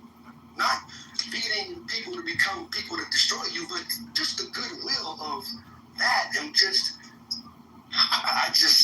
we gotta talk about what we're seeing. We're live now. 100 years from now, they'll look back at CEO and Tweed and Patty and Brooklyn like, didn't anybody recognize the damn game? Nobody saw what was going on? Like, you can't see it? I know it's kind of like maybe Rubik's Cube or something, or Sudoku. What's the word? Sudoku. It's kind of, you got to play. It's not just checkers, but you got to see the play at some point. Like, you know what I'm saying? It's pretty nuanced and it's a lot of moving pieces to the play, but it's okay. Yeah. Okay. Are you done yet? Sweet. When she said you have to land, I said okay. Did you hear that part, T.U.? Right. And I said, okay, thanks. So there's another possibility that's simpler. Donald Trump is just deeply transactional. He's the most transactional person we've seen in public life. Like, in January, when he was at Jimmy Carter's funeral, it benefited him to be seen as a unifier. That's what he wanted to be. So he sat next to Obama and joked with him, invited him to play golf. If Obama had agreed to play golf, he would have played that up and all this and that, right? Because that's what would have benefited him transactionally in the moment. Last week, with all the Epstein now, it transactionally benefits him to slam Obama and to get his base throbbing, upset, and proving at the mouth and to get all geeked about it. That's all it is. Like, it's just transactions for him. It's not any deeper. It is the transactions to help him get whatever he wants accomplished. This administration is trash. Did y'all read what Matt Cool put in the chat? Something about Hillary's health assessment or some type of health report that was released by Tulsi Gabbard. You really think that HIPAA doesn't apply? What's going on here? Where do y'all get this shit? I really want to know. Like, man, you got so much information, but you're not sharing it with us. Where are you getting your information? What the fuck is going on here? Y'all can't be this stupid. You can't be this dumb. Now I'm out the fucking store. I'm going to tell y'all, and I'm going to give y'all a warning. What y'all don't know, there's a lot of black people mad about this shit. Okay? No, dummy. All health reports on presidents are only available when they make it available. Do you know that the president doesn't have to share shit with you? Do you know that? You the dumbest motherfucker in the room right now. We done gave your dumb ass the fucking chance to come up here and have a conversation. And I said we was gonna be polite. But you keep putting in misinformation. If you got the fucking information, get your dumb ass up here. Because obviously there's something I ain't reading. I don't know. There's some new legislation that came down and we need to fucking learn. God damn. Stupid motherfucker.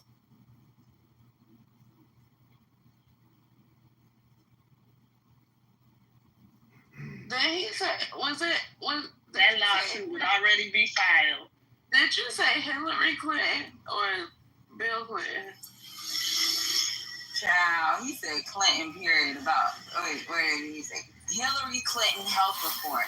They were hiding just for this fucking. Has he lost his fucking mind? Hillary was never a president, so why the fuck would we have her health information? That's her. Like the president, guess what? She don't have to. Even if she was, but she wasn't, right? So she wouldn't have made. She, to fucking her health records public to anybody because she's a private citizen in that regard. Why the fuck would she release anything to y'all for y'all to use against her? That shit sound crazy. I mean, you it's like you can't tell that you spread your own propaganda. Are y'all that desperate to make Trump look good that you gotta lie? That's what I'm saying. Like, if it was all good, if he was all that, you wouldn't have to lie to cover up his fucking faults.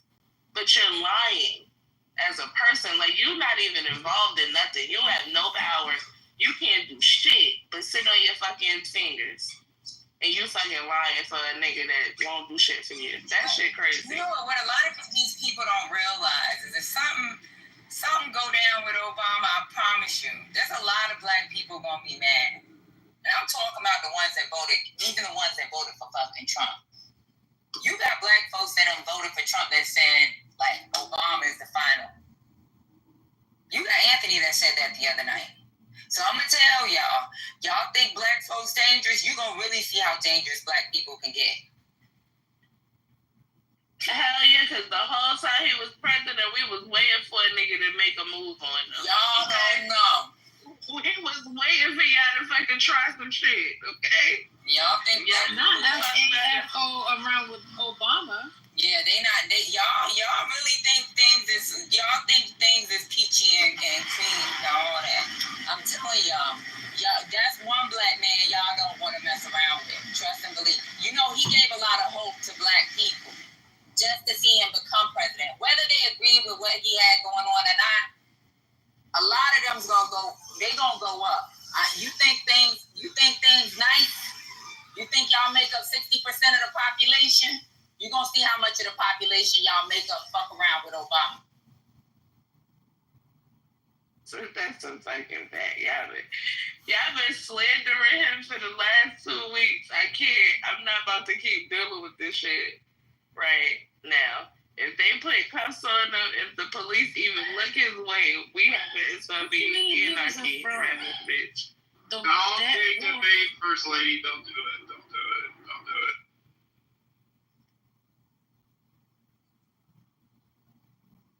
See, they saying rioting. They done seen Floyd protest. They done called this Antifa, all kinds of stuff. They done said all kinds of extra shit, but y'all ain't seen nothing. Y'all seen LA riots. Y'all done seen riots. Y'all ain't seen nothing. Y'all mess around and play this game with Obama.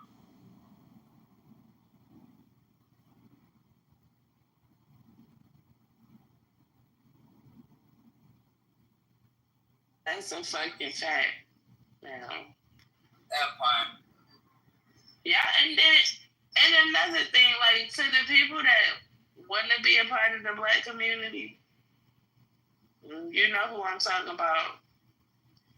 Y'all can't even be like this. Now, y'all are like, I'm telling you, if you are a black person and you're MAGA, you are never to ever be set foot in the black community. You will never get a pass.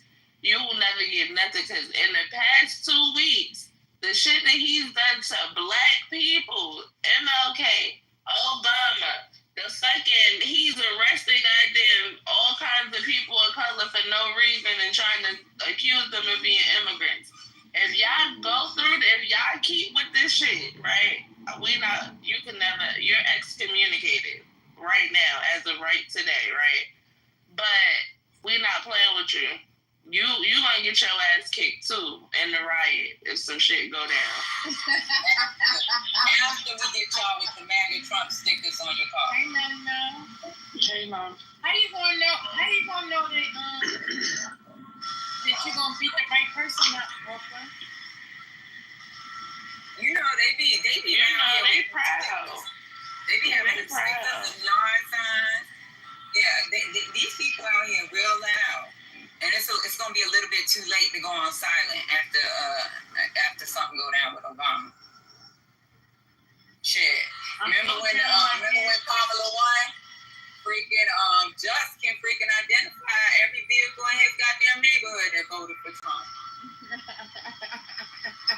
Y'all don't know. Y'all better, since y'all in Atlanta, I think y'all should go to Anthony's house first. I'm just saying. Anthony said he riding on their ass too. That's the bad part. That's why I said MAGA coming for y'all. Black MAGA coming for y'all too. Y'all think it's a game. We gonna live up to every fucking stereotype y'all have ever fucking teach your children. That's a fucking fact. When y'all get to Texas, let me know. I'll meet y'all at the border. Hello. So we can hit up Matt and Trent's house. Oh no, I'll wait at the border on the other side to meet me. I'm not participating. I'll let y'all in the door. I'll let y'all in the gate. I'll wait for y'all. You stand on the other side and let the Mexicans come, okay? So they can fight with us too, because we're gonna need backup. I can orchestrate that. They're gonna be the new 16. I'll orchestrate it. I just want to say, Mel, girl, I watched it. Grown. What you watch? Girl. Did you watch the show? Yeah. No, what did you think? Basketball. We gotta talk. So this is the thing. I'm watching like episode 3, so I gotta catch up. She mentioned that people are mentioning that she pushed mom first, which was right. Yes, she did push mom first. No. Mom bumped into. Mom put her hands on her to move her out the door. She took it too far. She said, "Don't put your hands on me." And then she went back. Exactly. The social media is going crazy. She did put out a statement. You know who did put out a statement also? What's her name? Ming? Yeah. Ming puts out a statement saying that, she touched Jackie first. I didn't know this when we were filming, but I just seen the show, blah, blah, blah, blah, blah. She put out a statement. But then in the statement, she's like, I'm going to stay out of family business. So why would you put out a statement? Mind your motherfucking business. Exactly. But she didn't touch Jackie first. Jackie pushed. Yeah, because when Ming said that, I was like, did I watch something that, was I? Yeah, it looks like that when you look at the commercial, but when you actually see the whole video, or the clip, Jackie's walking up to her and pushing her. Now, will I say that she over-exaggerated by saying, "Don't put your hands on me"? Absolutely. Yeah. And pushing her. But still, even pushing did not give her the right to punch her dog. Yeah. That wasn't worded either. That was a lot. Agree. Yeah, it was messed up. You know what I was listening to yesterday? The interview of her oldest daughter. She did an interview with Hollywood Unlocked, and I guess just speaking on mom, and mom didn't really raise her. Grandma raised her. At 9 years old, they went to live with mom. Grandma went to live with mom, and then she obviously also left. But that her father was locked up. I was like, damn, she went from an inmate to a basketball player.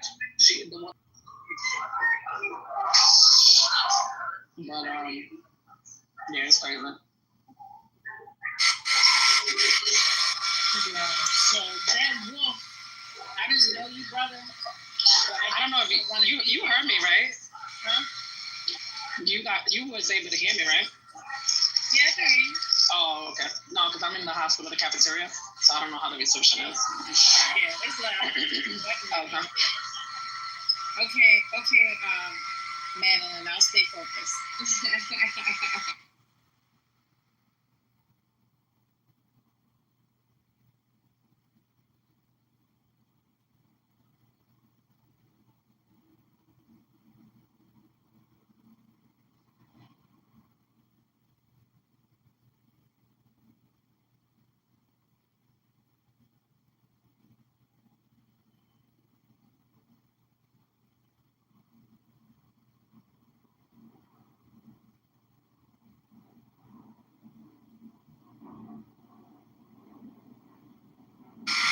Yeah, I don't know. Patty, so is it looking like they're really going to try to arrest him, or is it just a bunch of talk? I think they just talking, but I think they're just talking for like using it as propaganda, but they keep talking and MAGA expects something, and they go through the motions. They gonna find out real soon. I think Obama knows more than we know, and this is a public threat. They're talking about Obama. Yeah, they have. First of all, there has to be an indictment. There's no way in the world that happens. Right. I said that. I said this is propaganda. But what I'm saying is, let's say they find a way around, and it ain't gonna be no race war. It's gonna be a MAGA war. All MAGA going down. Now, if it happen to be a whole bunch of white men, then guess what? You can call it what you want. Well, first of all, the Secret Service ain't allowing that. So we can just forget that part. Like, Secret Service ain't allowing what? They would never allow, like, The how would Secret that Service actually work? can't say, if you have a warrant for your arrest, Secret Service, only thing they're going to do is follow you to the prison, or to the jail. He means Obama Secret Service, right? Yeah, but how they going to follow you to the jail, Roy? They were talking about what would happen if Trump would have got arrested, right? They were looking at how they would build an area for him to have someone watch him. That's it. If he would have went to prison, he still would have had Secret Service detail. Just would have been behind prison bars. I mean, that's true. I'm just trying to figure out which agency would actually do the arresting. If that was the... Beav up here talking about it's a race war. You think it's only white people that voted for him? He did put question marks. He was asking. Don't think about it like that. That's why I said you got MAGA on your plate, a MAGA sticker on your car. We already identified some of you. It's up and stuck. Stuck.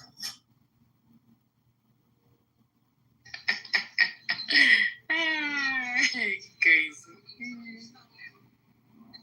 Hey Robert, hey Dana, hey Beaver, hey Fish Belly, good to see you. Cauliflower. Oh, that'd be nice. I would like some cauliflower in there. That might be something I can do. Hey Juicy Juice. Let Obama get arrested. I'm bringing a white chair and crashing Harry on. Y'all remember the white chair? You already know. That's great. They're gonna be like, them stereotypes real. Not them stereotypes real. Black people got an extra muscle in their arm and leg. That make them run fast. You know that shit y'all like to say about us being bred like monkeys and dogs? Oh my.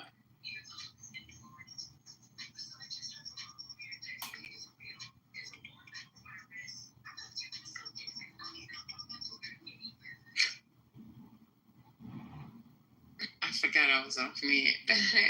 Cardi Red had to go to jail. Behind that abusive ass dude. She crazy, but I think she don't deserve none of that shit she went through with that dude. What you mean? She broke into his house. What are you saying? That girl is the nuts. Yeah, she's nuts, but he was beating her ass.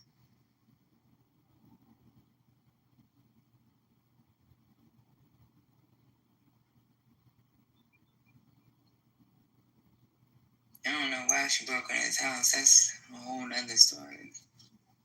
But his ass. So you break in his house to get your ass beat. Amazing. Yeah, but he beat her before that too. And my point is, if he's whooping my ass, I'm not gonna break into your house so he can whoop my ass more. That's my point. I think she was so adamant on catching him in the shit. I don't know what the hell's going on with her. That's what I'm talking about. She crazy. She be doing some crazy wild stuff. How she had the camera set up when they was out of town. She couldn't even control herself. Like, what is he gonna do while y'all out in a whole nother country?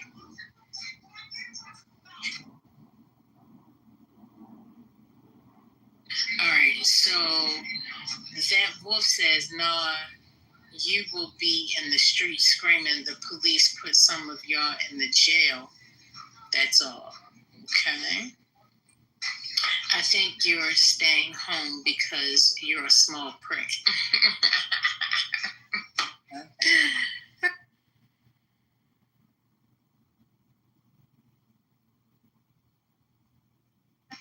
You set me up with that one, GC. I wasn't expecting.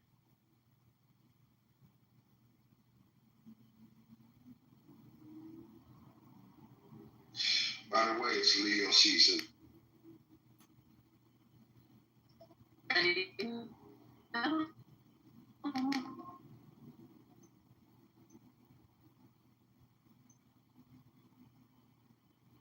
Hey, you guys.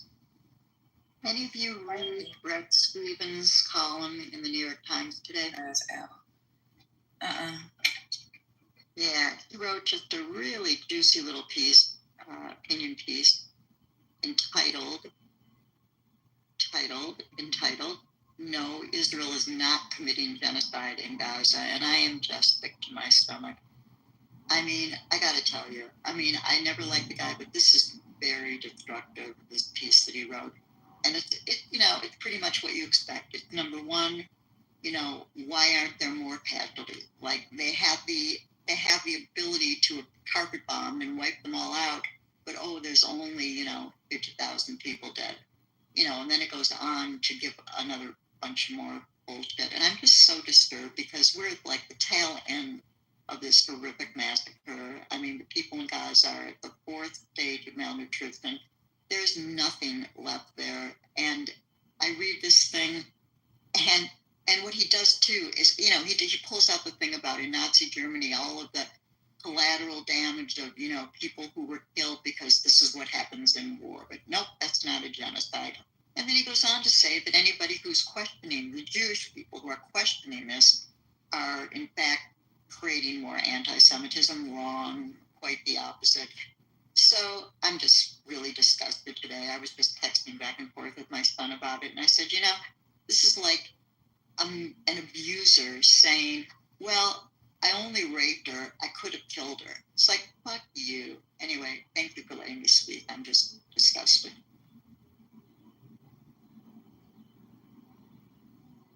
I think what being is causing more anti-Semitism. Oh yeah, without a doubt.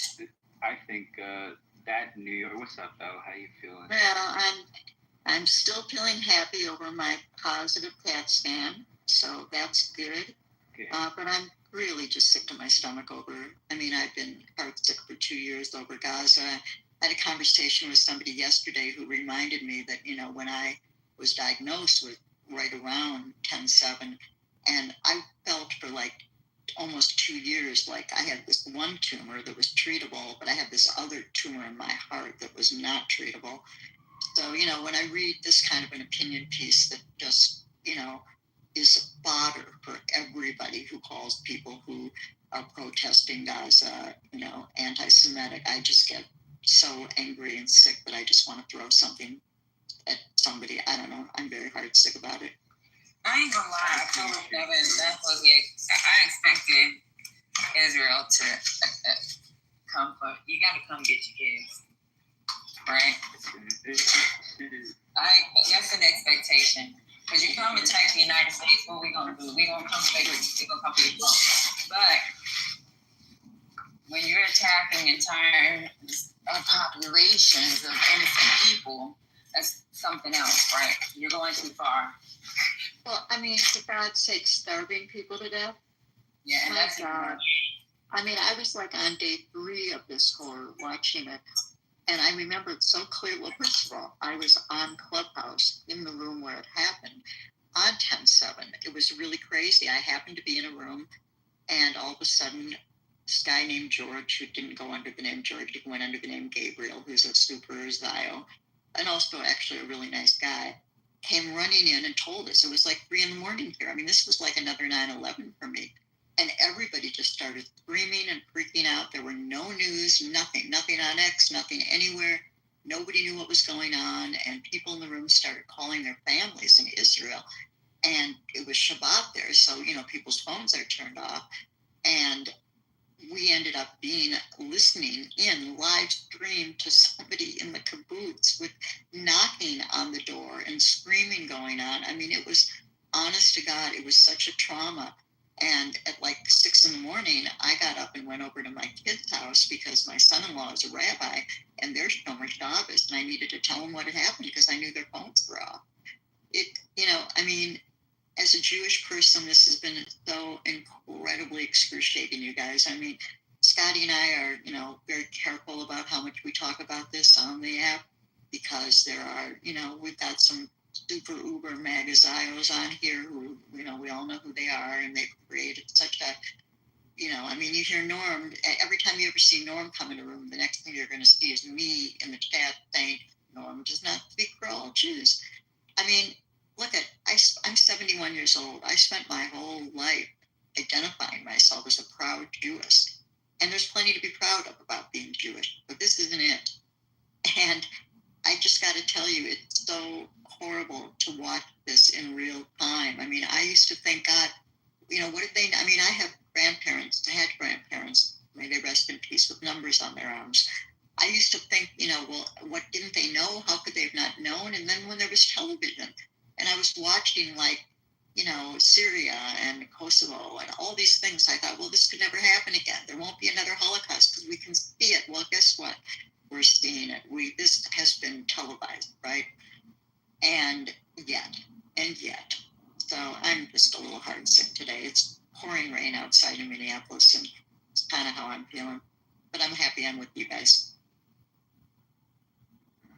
Happy to have you as well. Definitely have solace here. Guys, if you think about it, technically speaking, United States now belongs to Germany. If you think about it, right? He's German.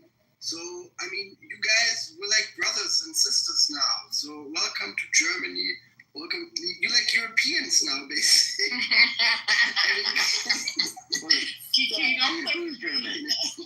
If you'll allow me, I'm going to put something in the chat. I think I've done it before in this room, but my son, who is a very, very serious political activist, has created a petition for people to sign that says that they will ask all of their politicians that they will not support any politician who is supporting funding for the genocide.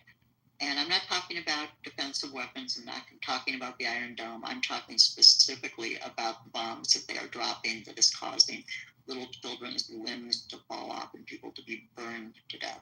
So it's okay with you. I'll put the link in the chat. It's a petition. Look at it. See what you feel. Sign it if you want. Yeah, no problem. October 7th and Netanyahu, the Israeli people were rising up against Netanyahu from what I'm understanding was coming out. And you guys were very, very close from getting him out then. And that was the true cause.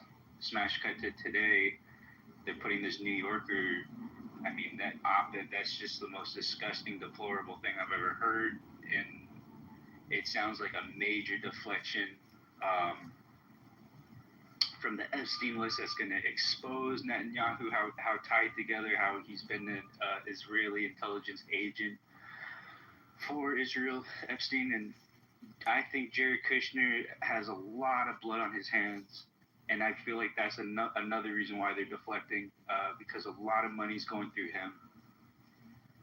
Yeah, I think that's a really, really good point. Well, if you guys would allow me, I would love to stream a short piece on this. It's a piece entitled, I Thought We Said Never Again, but your call.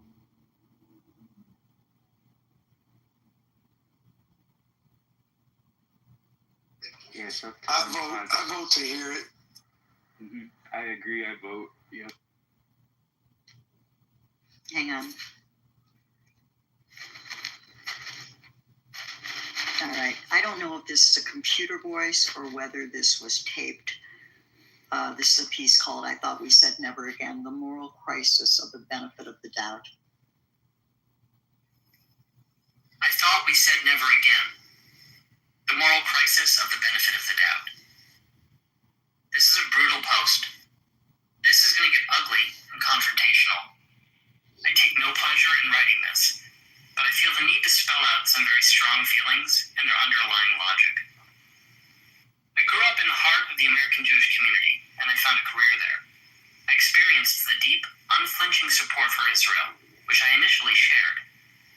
But over the course of decades, as I came to understand more about the Jewish state and the political movement to support it here in the United States, I wrestled with friends, with family, and with clergy over the contradictions, the crimes, and the propaganda.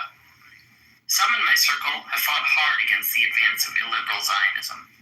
Still others have held Israel close despite its crimes, even doubling down in recent years on defending the indefensible. It has been gutting to witness. Since this post is painful for me to write and surely difficult for you to read, I will ease us into the moment with a soothingly familiar allegory from the 2011 Wall Street thriller Margin Call.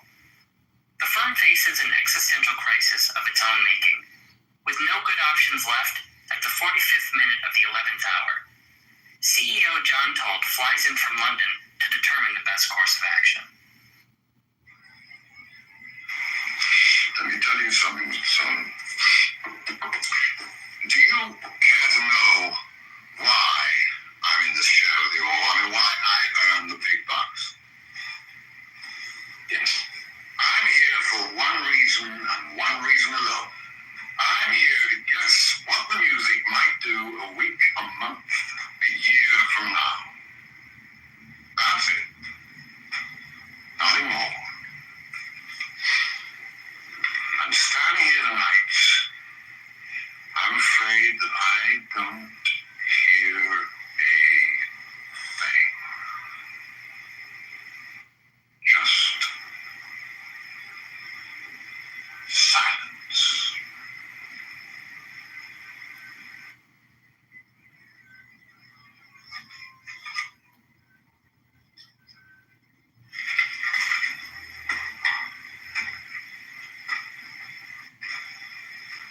So, now that we know the music has stopped, what can we do about it? When the firm recognizes that its model for understanding the world is broken, within 24 hours, a strategic decision is made and dutifully executed. But democracies don't operate with such cold efficiency. When a model dominant in shaping a democratic nation's policies no longer works, it can take years or even decades for that nation to wake up and adjust. If Israel operated with the same self-interested efficiency of an optimized Wall Street firm, it would have realized within 2 weeks of October 7, 2023, that its model for success in our world had shattered.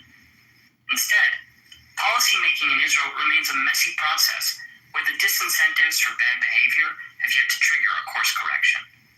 Call it what you will: apartheid, ethnic cleansing, war crimes, crimes against humanity, genocide. Whatever term one chooses to describe Israel's treatment of non-citizen Palestinians under its control, those policies are destroying Israel and its place in the world. The music has stopped, yet Israel continues to move feverishly to the beat of its own internal drum. Israel is out here hawking the human rights version of mortgage-backed credit default swaps, while the entire world knows them to be worthless. Yet the United States continues to buy, like a drug dealer fronting product to a deeply indebted customer, knowing full well they will never be repaid. If your only signal was the continuation of American support, you would have missed that Israel is evolving into the closest historical heir of the Third Reich. Some people struggle with this analogy, so let me unpack why I find it so fitting. Genocide plus belligerent regional imperialism equals Hitler's Germany. While there have been many attempted genocides since the Nazis' final solution, Israel's effort to obliterate more than 2 million Palestinians is unique because it is unfolding while the country mercilessly attacks four of its neighbors: Lebanon, Syria, Yemen, and Iran. Remember that the United States would not have gone to war with the Axis powers if the stakes had been the mere lives of millions of Jews and millions more so-called undesirables. Germany, Italy, and Japan were trying to take over the world. Israel's expansive regional ambition, coupled with its well-documented attempted genocide, make it the closest thing we've seen to Nazi Germany since the end of the Second World War. So, now that we know Israel is following the path of Nazi Germany, what do we do about it? First, we stop debating the facts. Whether one applies the technical terms available to describe Israel's indefensible treatment of Palestinians, none can argue in good faith that any of it is legal or self-defense. We recognize efforts to defend Israeli conduct as bad faith, baseless, and not worthy of our time or energy. We know you know better, and we're tired of pretending you don't. Second, we stop providing the benefit of the doubt to our friends, family, or elected officials. As we approach 2 years of empirical genocide, anyone choosing to deny that genocide is operating only with the motivated reasoning of a Nazi. Anyone with a fully formed brain and a semi-functioning heart can sift through the bullshit and listen to the testimony of the victims themselves, to the Israeli leaders proudly announcing their genocidal intent, and to the countless genocide scholars and international bodies pointing to a Rubicon that has long since been crossed. I'm not telling you that you have to globalize the Intifada, nor am I demanding that you shout from the rooftops, from the river to the sea, Palestine will be free. But let me be clear. If your response to the above statement is anything other than Palestinians are not currently free, they should be, and this is non-negotiable, then you are playing the Nazis' game. If your attitude towards Palestinian resistance is anything other than, I would like for it to not be violent, but hell, I can understand why it is, then you are siding with Nazis. There will be no more benefit of the doubt, no more coddling bigoted and incurious minds, and not an ounce more of our precious energy to the Zionist trolls. It matters not that the president, the ADL, and your local Jewish Federation all think you should be arrested for unapologetically supporting Palestinian resistance or for boycotting Israel. They're wrong. The International Holocaust Remembrance Alliance is wrong. AIPAC is wrong. Anyone who tells you that criticism of Israel or support for Palestinians is tantamount to anti-Semitism is plainly wrong. The power to ruin your life for opposing genocide will never append the reality that genocide is evil, and nations that commit genocide are beyond the pale. One day, the United States will pull back our ironclad support for the genocide being committed by the State of Israel. And you have the power to make this happen. For too long, we've been told that the U.S.-Israel issues are too complicated to understand, and if we ever got to a point of real clarity, that we were too powerless to change anything anyway. Those were lies, and the majority of Americans no longer believe them. So what can you do? Contact your representatives in both the House and the Senate. Contact the White House and your governor. Tell every elected official who will listen, stop supporting genocide, end all ties with Israel. Ask those in power to decouple the United States from the Israeli wrath we are enabling. Beyond that, you should sign the pledge to vote only for anti-genocide political candidates. Join the movement to make genocide politically toxic, and the link is here in the Substack post. As a constituent, you can use your voice to ask elected officials to pivot American foreign policy away from these crimes. But as a voter, you can pledge not to support anyone who refuses to do so. Public opinion has already changed, but without the electorate flexing their collective muscle, we will continue to get stuck with pro-genocide politicians, a proven recipe for a Holocaust abroad and electoral catastrophe at home. In the event you are planning on vacationing in Israel, now would also be a good time for you to cancel those plans. Good people do not take advantage of the spoils of apartheid. Compassionate people do not provide tax revenue to an army committed to the killing and maiming of children. Decent people do not kiss the ground of a country that is deliberately starving 2 million people. Wise people do not make a special exception for the ethnic cleansing if the victims happen to be Muslim or Palestinian. And people who are safe to be around do not give material support to the systemic use of rape in torturing prisoners. On July 29, 2024, Israeli government ministers and other elected officials led a violent mob into the Sde Teiman torture camp to try and stop the prosecution of Israeli army reservists charged with gang raping a Palestinian prisoner. Rape and other forms of sexual torture have been documented as systemic within Israel's network of torture camps. But the case in question was so well evidenced and well known that the army had been compelled to initiate a a formal and rare process of accountability. The right to rape, though, proved too precious for the mob, for its government ringleaders, and for their champions in the press. The prosecution simply had to be stopped by any means necessary. Never mind that sexual violence serves no strategic or military goal of any kind. No one denied that the rape had occurred, but the mere threat to Israeli impunity raised impossible questions. If our brave soldiers can be arrested for this, then what's next? I want to revisit the rape riot because it serves as a rich human drama with a wide array of character types. The innocent victims, the perpetrators, the reservists who witnessed the torture but did nothing, the reservists who witnessed the torture but spoke up, the military prosecutors, the pro-rape mob, the pro-rape politicians, the pro-rape media, the human rights NGOs reporting the torture, the squeamish but ultimately unmoved American politicians. When we look at Stay Teman, I want us to honestly assess which character in this nightmare we have most closely aligned with. Have we been those members of Israeli society disgusted with our army and our leaders? Have we stood by while our brothers die from anal rape? Have we made excuses? Have we blown the whistle? As this genocide crosses the 2-year mark, I want us to ask who, on our best days, we would invite each other to be. Will we stand firm in the name of Israeli impunity? Will we cry out for humanity and the principle of international law? Will we travel to Israel and indulge in genocide tourism? Or will we finally mean it when we say never again? That's my son, Evan Stern.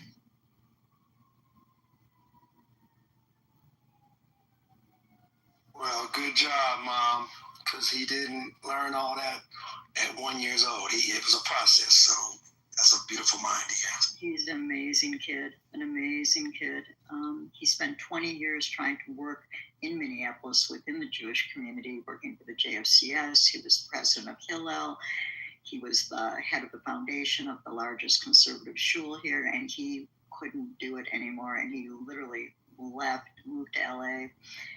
It's the reason I'm in this room right now, because he invited me on to Substack. I mean, what 40-year-old kid invites their mom I didn't mean to say Substack, onto Clubhouse.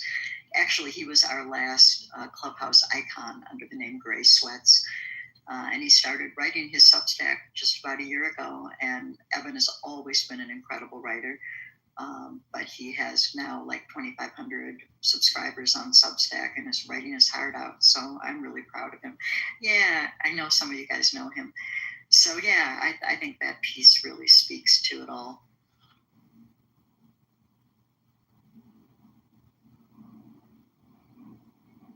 I think that piece will go down and be remembered because it's a great documentation of just, as thorough as it was very succinct, and but it was hitting that all the players from the United States Congress to, all the players watching this go down. Yeah. Thank you. The link is in the chat if you want to check out his Substack. It's called Certain Thoughts. Anyway, thanks for letting me share that, you guys. Thank you. It's definitely succinct. I agree, sweet, and very poignant. Very poignant. Very relevant right now. It needs to be top priority. My favorite piece that he wrote actually about 6 months ago is hysterical. It was all about Trump becoming the president of Israel. Very funny piece. Evan's very good at satire as well. So anyway, thanks for letting me share it. And call Elon Musk the president of Israel at this point. I feel like he has more traction.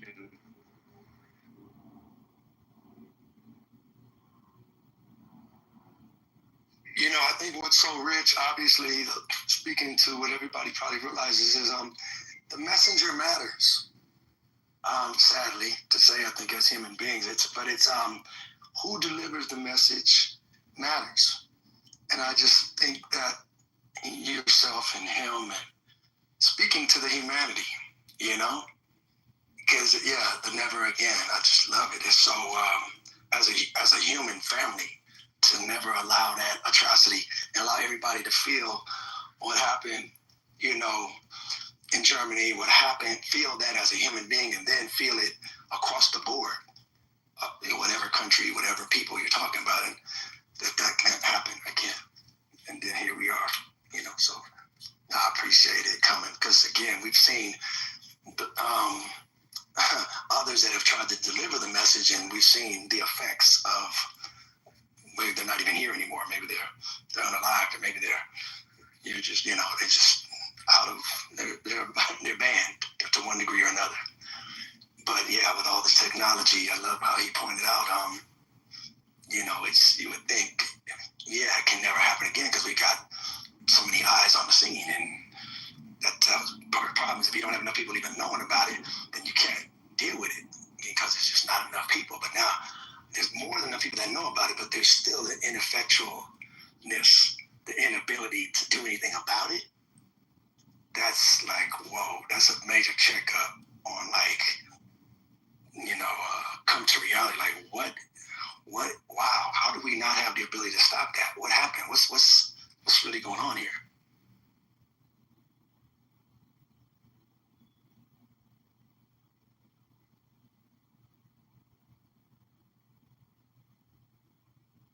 I think it gets scary, because they realize, man, what happens when you become the group in the crosshairs?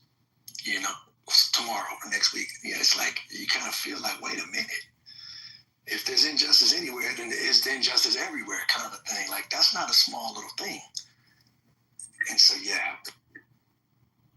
I have an unpopular opinion. I just don't see how we can do anything about what's going on over there. Like, I really don't. And I mean, not, it's, you know, a travesty or whatever, but we have our own citizens under siege, and, you know, several other things going on our land, like right here, like with our own citizens or people that are, you know, closely affiliated to us that we haven't figured out. And it seems like every time we try to focus on that, like we're kind of like get this, and this is just how I feel, this kind of like a guilt trip about what's going on in Palestine, even though we can't do anything about it. I don't know. I really don't know. I just don't know what we can do about Palestine except for feel bad. I really don't know. Like, I would like to know. Yeah. I would like to know, are the same people that, you know, water, or like, are y'all boycotting Target and all of these other places that are affecting American citizens? Because I haven't heard much about that, but I hear about Palestine and what's going on over there every day. Yeah, well, I really hear your question, and I can tell you that I certainly am boycotting all of them. But the other thing about it, if you heard the piece, is that what he's suggesting and what I opened with was the petition, which is that our government is funding this. We have a vote. We have the ability to try to speak out and contact our reps, our senators, and do what we can to get this stream of money that's funding these bombs to stop. That's the difference. I mean, people keep saying, well, what about Sudan? What about this? What about that? Well, the point is our government is in bed with Israel on this. That's where I think we can do something. Yeah, we saw semblances of it where the upset about all the money before Donald Trump became president, the money going to Ukraine, the money going at the end of the day, anybody that knows that understands and sees it, without America's fueling of this, there is no ability to do it. There is right. So with as American citizens, it is set up to where those Congress people represent the 330 million people. That is how this whole thing is set up. And so if those 535 or something like that, 530 something, people that are in those elected offices that run America like that, if they catch so much hell at home from the people, they'll change what they do. They're hired, supposedly. I know there's a whole thing around at least the 27th Amendment, and they get the money from federal now. It's not from the state, but I'm talking about these state elected officials. But the idea is America's government does what the people want it to do, and this is almost like a checkup to recognize, no, we don't. And that's where now is a idea of talking about how it is, but then there's the reality of how it is. That's what this speaks to me, is that, man. I mean, they've been doing it for 80 years. I don't think that. Yeah, I'm really think that we have to be realistic. This is not a new issue. This is something that they've been doing, and even with other issues, we've seen that public pressure doesn't really change. It doesn't overtake the purse. So if they're being funded or paid, or they just fucking want to, it's us whining or whatever about it. But my concern is that I feel like we always do this. Like, we always, and this is what's been going on through the whole thing. And I'm not, it's a terrible thing, but that is literally on foreign land. We have our Black and Hispanic people getting snatched up like body snatchers, and then we're talking about funding. We just funded them how many billions of dollars to ramp that up. So I hate it for Palestine. I really do, and but both sides are on Israel's side. The right and the left, they're gonna do it regardless. It's just as to which level. But this whole ICE thing and all this is going on right here, right now, real time. So I don't know. I just feel like the Gaza thing, we just always be talking about Gaza, and we can't do nothing about that. Them people been doing that. Well, one thing that I would say is that my bigger concern, if there could be a bigger concern than this, and I'm not whining about any of this, I'm screaming about this, is that Bibi has the Iran card in his pocket. He's got the potential to really start a horrific world war because of Iran. That's what he's got in his pocket, and that's one of the ways that he hooks America into supporting them. So I think you have to look at the big picture here. This is a geopolitical issue. Exactly, and I just will never agree with that we can't do anything about it, and I don't know where 80 years becomes always, and this is a humanity situation. There is no equivalent to look back on, or like the young lady just brought up. See, on that seat, again, ICE, yeah, all of it goes back to the same thing. We control that, the Congress people, we vote that. So to just throw our hands up in the spirit of it, hey, can't concern ourselves with it. It's the same people deciding about ICE. It's the same people deciding about that. So therefore, to fix one problem fixes all of them. When you're talking about the people that control, that 500 people out of 330 million, that's not a rocket science equation. That's like a very real cause and effect understanding that can be done about. Something can be, but as long as there's an idea that it's just kind of like go to sleep and that's what it is. I got other things to worry about at home.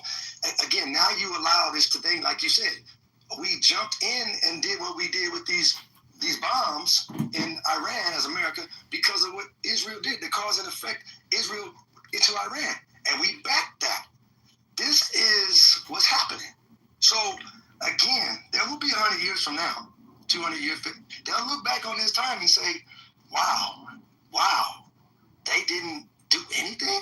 They had already seen the atrocity before, different atrocity, and they did not, they just was whistling this, just to starve to death is it's not a you got bombed and you're dead. That's bad too. But the point point is, you have time to do something before a person starves. I can't do anything about anybody else's injustice going on in the back of mine. There's nothing, if I can't stop them here, if I can't keep them from picking up my next door neighbor, I definitely can't do nothing. Nobody 8,000 miles away. And I think that I think that the thought that we as civilians can do anything, or that we need to be saviors, when a lot of us are victims, in our own right, or going to become a victim. We are a country of immigrants that don't respect immigrants, and are now burdened with what's going on in Gaza. And like I said, it's something that's been going on, that both sides agree with it. And if you don't know the history, you should do the history, because it's not going to change. Even if we get somebody else in office, it's not going to change. It may lessen, but they're not. That is a bond that's been built and forged over time. And so I just think worrying about that too much is just kind of a waste of time. Let me go back to what I was saying, bro. He cut me off. Come on, man, that's not cool. Let me go back to what I was saying. He cut me off. It's bad enough. I didn't want to go bring the energy up to kind of fight that off. But let me get back to what I was saying real quick. Hold on for a minute, CEO. He got off the mic to say, well, I'm not going to. Hold on, CEO. Put me in the audience, bro. Put me in the audience, bro. That's not cool. Put me in the audience. You are going to, bro. That's not cool, man. CEO, you're in the Matrix. CEO is in the Matrix. So what? I'm gonna break in with some breaking news. Breaking news. Thank you. The judge in Florida has denied the Trump administration request to unseal Epstein grand jury transcripts related to the documents and the case that was transferred to New York, where Epstein was indicted after an investigation in 2019. So the hoax of we're going to get you the files through this grand jury transcript has been disrupted, as the judge has denied the administration's request. Just got that off the New York Times, posted 4 minutes ago. Can you just say something to these Epstein news files, whatever? I think they're going to talk about this crap for the next 4 years, up until the next 400 years without. You will never see these files, trust me. This is just some side gig, nonsense, waste of time, sort of news, keep you hyped up everyday thing. I bet you $50. Anybody here right now, take me on this, okay? My word for it, you're all witnesses. I will pay up everybody. If these files ever get released, I will pay all of you $50. I'm not kidding, okay? Because these files will never, ever get released, okay? I'll take you up on that. I bet they'll come out in 40 years. Well, yeah, you want my cash out? It will be released eventually, but I think it's going to take some serious reporting, not the grand jury information, because grand jury information is secret, which is why we knew that was dead in the water. But I think it's going to take a return to serious investigative journalism for that information to be revealed. Yeah. GA, I don't know. I'll check. I don't know the answer to that, GA. Whether it was a Republican or Democrat appointed judge, I don't know. Justin said, I am not going to be concerned with this and that of these. And then he went on to say, well, we can't do, say I all day long. That's your own opinion. But to say what we as a people of the planet, the people of America, the people of whatever are going to do, you're not in position to speak for that. Just say what you're not going to do, what you can't do, you don't care about, and you're not going to be concerned with. Say that. But to say we, don't do that. You sure don't represent the masses of the people that are increasingly getting sick and tired and understand what you don't either. Well, but I'm not saying that I do. So that's what I'm so therefore you're telling me that I don't. So just stick to your personal conversation. You don't. All right, neither do you. You don't. So I just want to be clear. I'm not in that boat when you talk about we. I'm saying cool. So say you don't. Yeah, I'm saying, so you don't just letting you know you don't represent we, bro. I'm not representing. I'm telling you what the capabilities are. You said we can't do this. Because I understand what capabilities. Listen, I know your brain is not that. Is not. You don't have that full capacity. But I wasn't talking. I wasn't talking. I don't want to be lumped in that category that you were talking about we. News. It was an Obama appointee.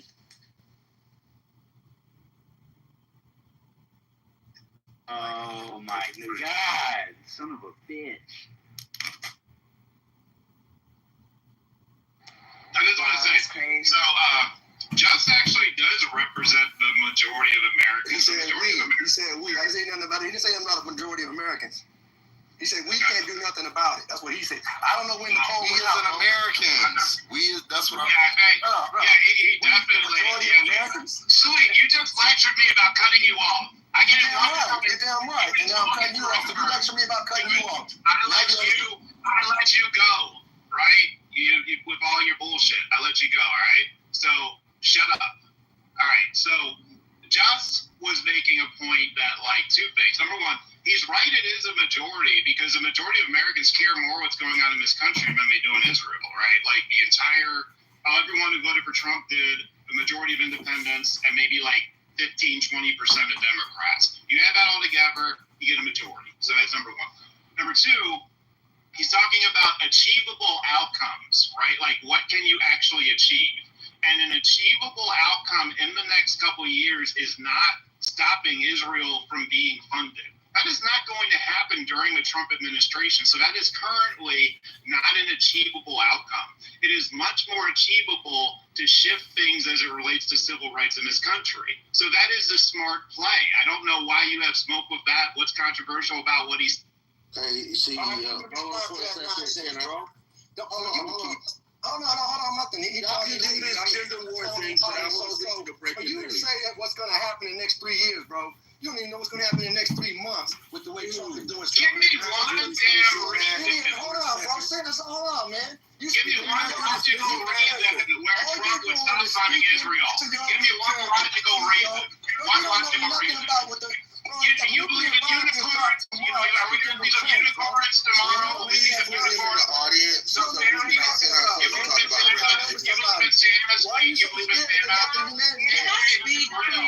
you so scared to humanity live? Why are you letting the CEO do this nonsense? Can we please sit him in the audience so we can talk about this? That's part of the problem right there.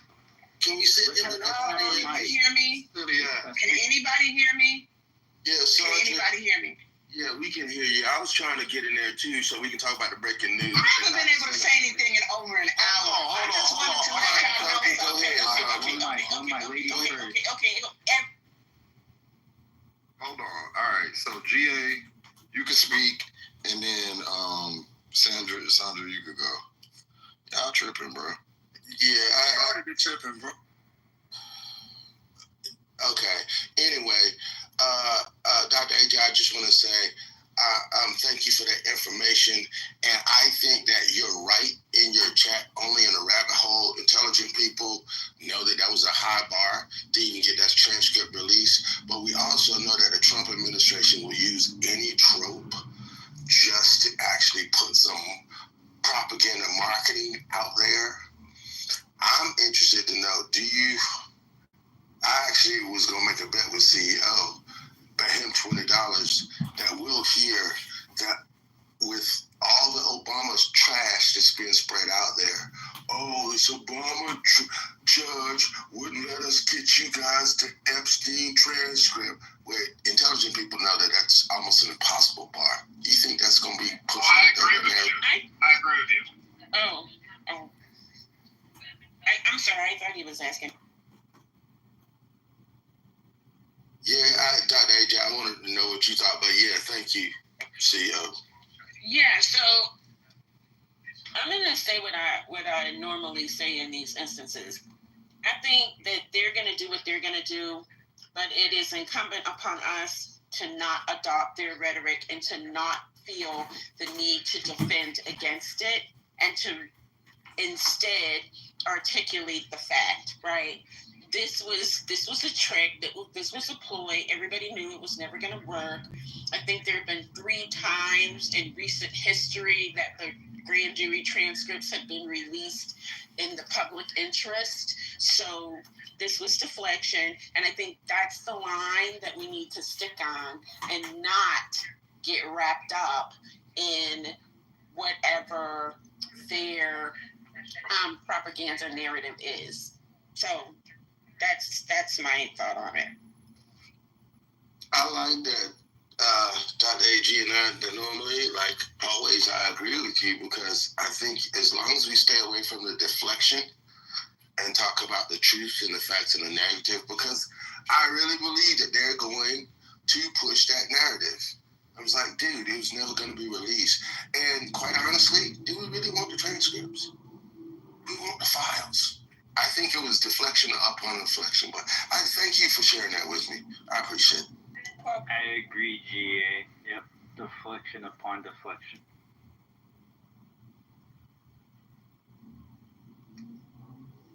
Is anybody still here that listened to the Jubilee today?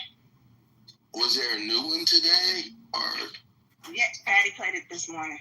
okay, I didn't hear it. Who was it? Who was? Can y'all tell me? The Hassan guy that takes on the. Oh, you talking about the minute? That's the one I'm talking about. That wasn't Hassan Mehdi this morning. That was. Oh, that's so sexy. He was so good. It was so juicy. Hold on, GA. That wasn't Hassan Mehdi this morning. That was yesterday. Okay. I'm talking about the one that she played. I'm just reading that the guy that said he was a fascist, that admitted to being a fascist, and was saying that a little bit of they mess with some of the Jews a little bit. Yeah, he lost his job. Yeah, he's fired, and now he's doing a GoFundMe. Who is that? Yeah, his name is Connor. He went by Connor. Yeah. And it was in the one that she played today. Because I was listening. I was up at the garden, but I was listening to it. Yeah, he said, yeah, I'm a fascist. So, yeah, he got fired. Yeah, he's on 2 podcasts. He was on one today. I went to go listen to it. It was kind of janky. He was on a podcast, a Riki TV podcast today. He was on one yesterday. He made a little bit of change on his GoFundMe, but yeah, he's the part that's so fascinating about this is he got fired for supporting a group that supports genocide, and he got fired because that's who he supports, and he was on the clip saying, I want an authoritarian government that would kill certain portions of the population, just not mine. So he was, and now and in his letter, he said, I'm a victim of cancel culture. And this is political, this is what he said, cancel culture and political assassination. And that's really what he supports. How are you going to complain that you're a victim of something that you support, but you're only upset when they do it to you? It was the craziest thing ever, but it's beautiful. I love when yahoos like himself, MAGA, or far-right extremists just expose the stupidity, hypocrisy, and the just absolute buffoonery of their hypocrisy. I love it when they do it to them. Okay, CEO, did you still have any character? So there's 2 new breaking news things in the press conference. One of them's tied to what you just said, Dr. AG. So first one is, does Trump support federal agencies contracting with Elon Musk AI company? Levitt responds, I don't think so. Reporter follows up, so he would want the DOJ to cancel the contract with Elon. She responds, I'll talk to him about it. Yes. And then the second thing is she just said, we have moved forward with interviewing Miss Maxwell, which we believe will be taking place very soon.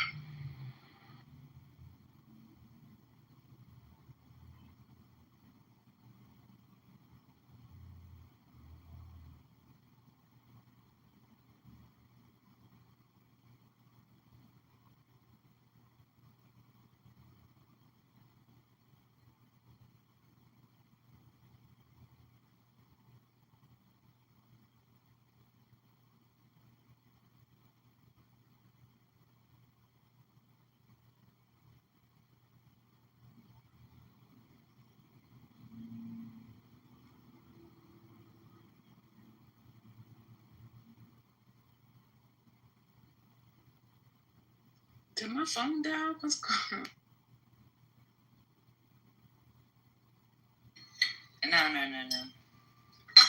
don't even know what did you just say? And I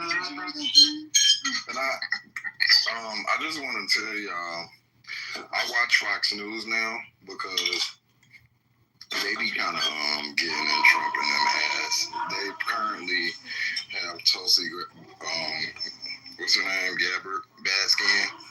That's what I call her. They have her up against the wall because she can't answer none of the questions why she want to press Obama for the same things that Marco Rubio let him do. And then they did their investigation on it afterwards and found nothing. But now she want to, take it to trial and shit. And she's sitting there looking stupid, looking like Rogue with bad skin. I think it's more.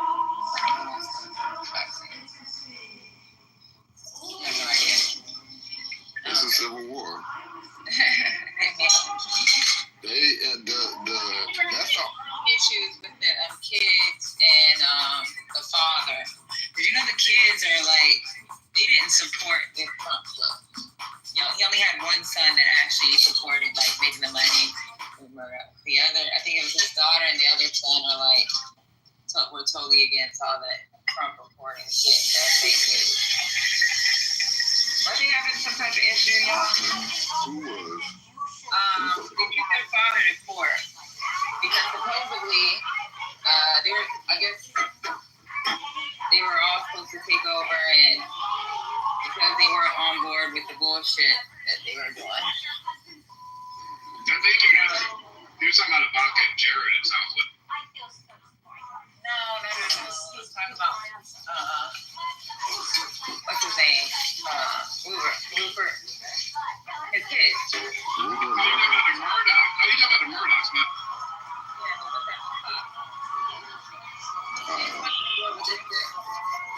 He only has one son that kind of changed his mind, but I think it was for money because they were making money off these damn salacious ass stories.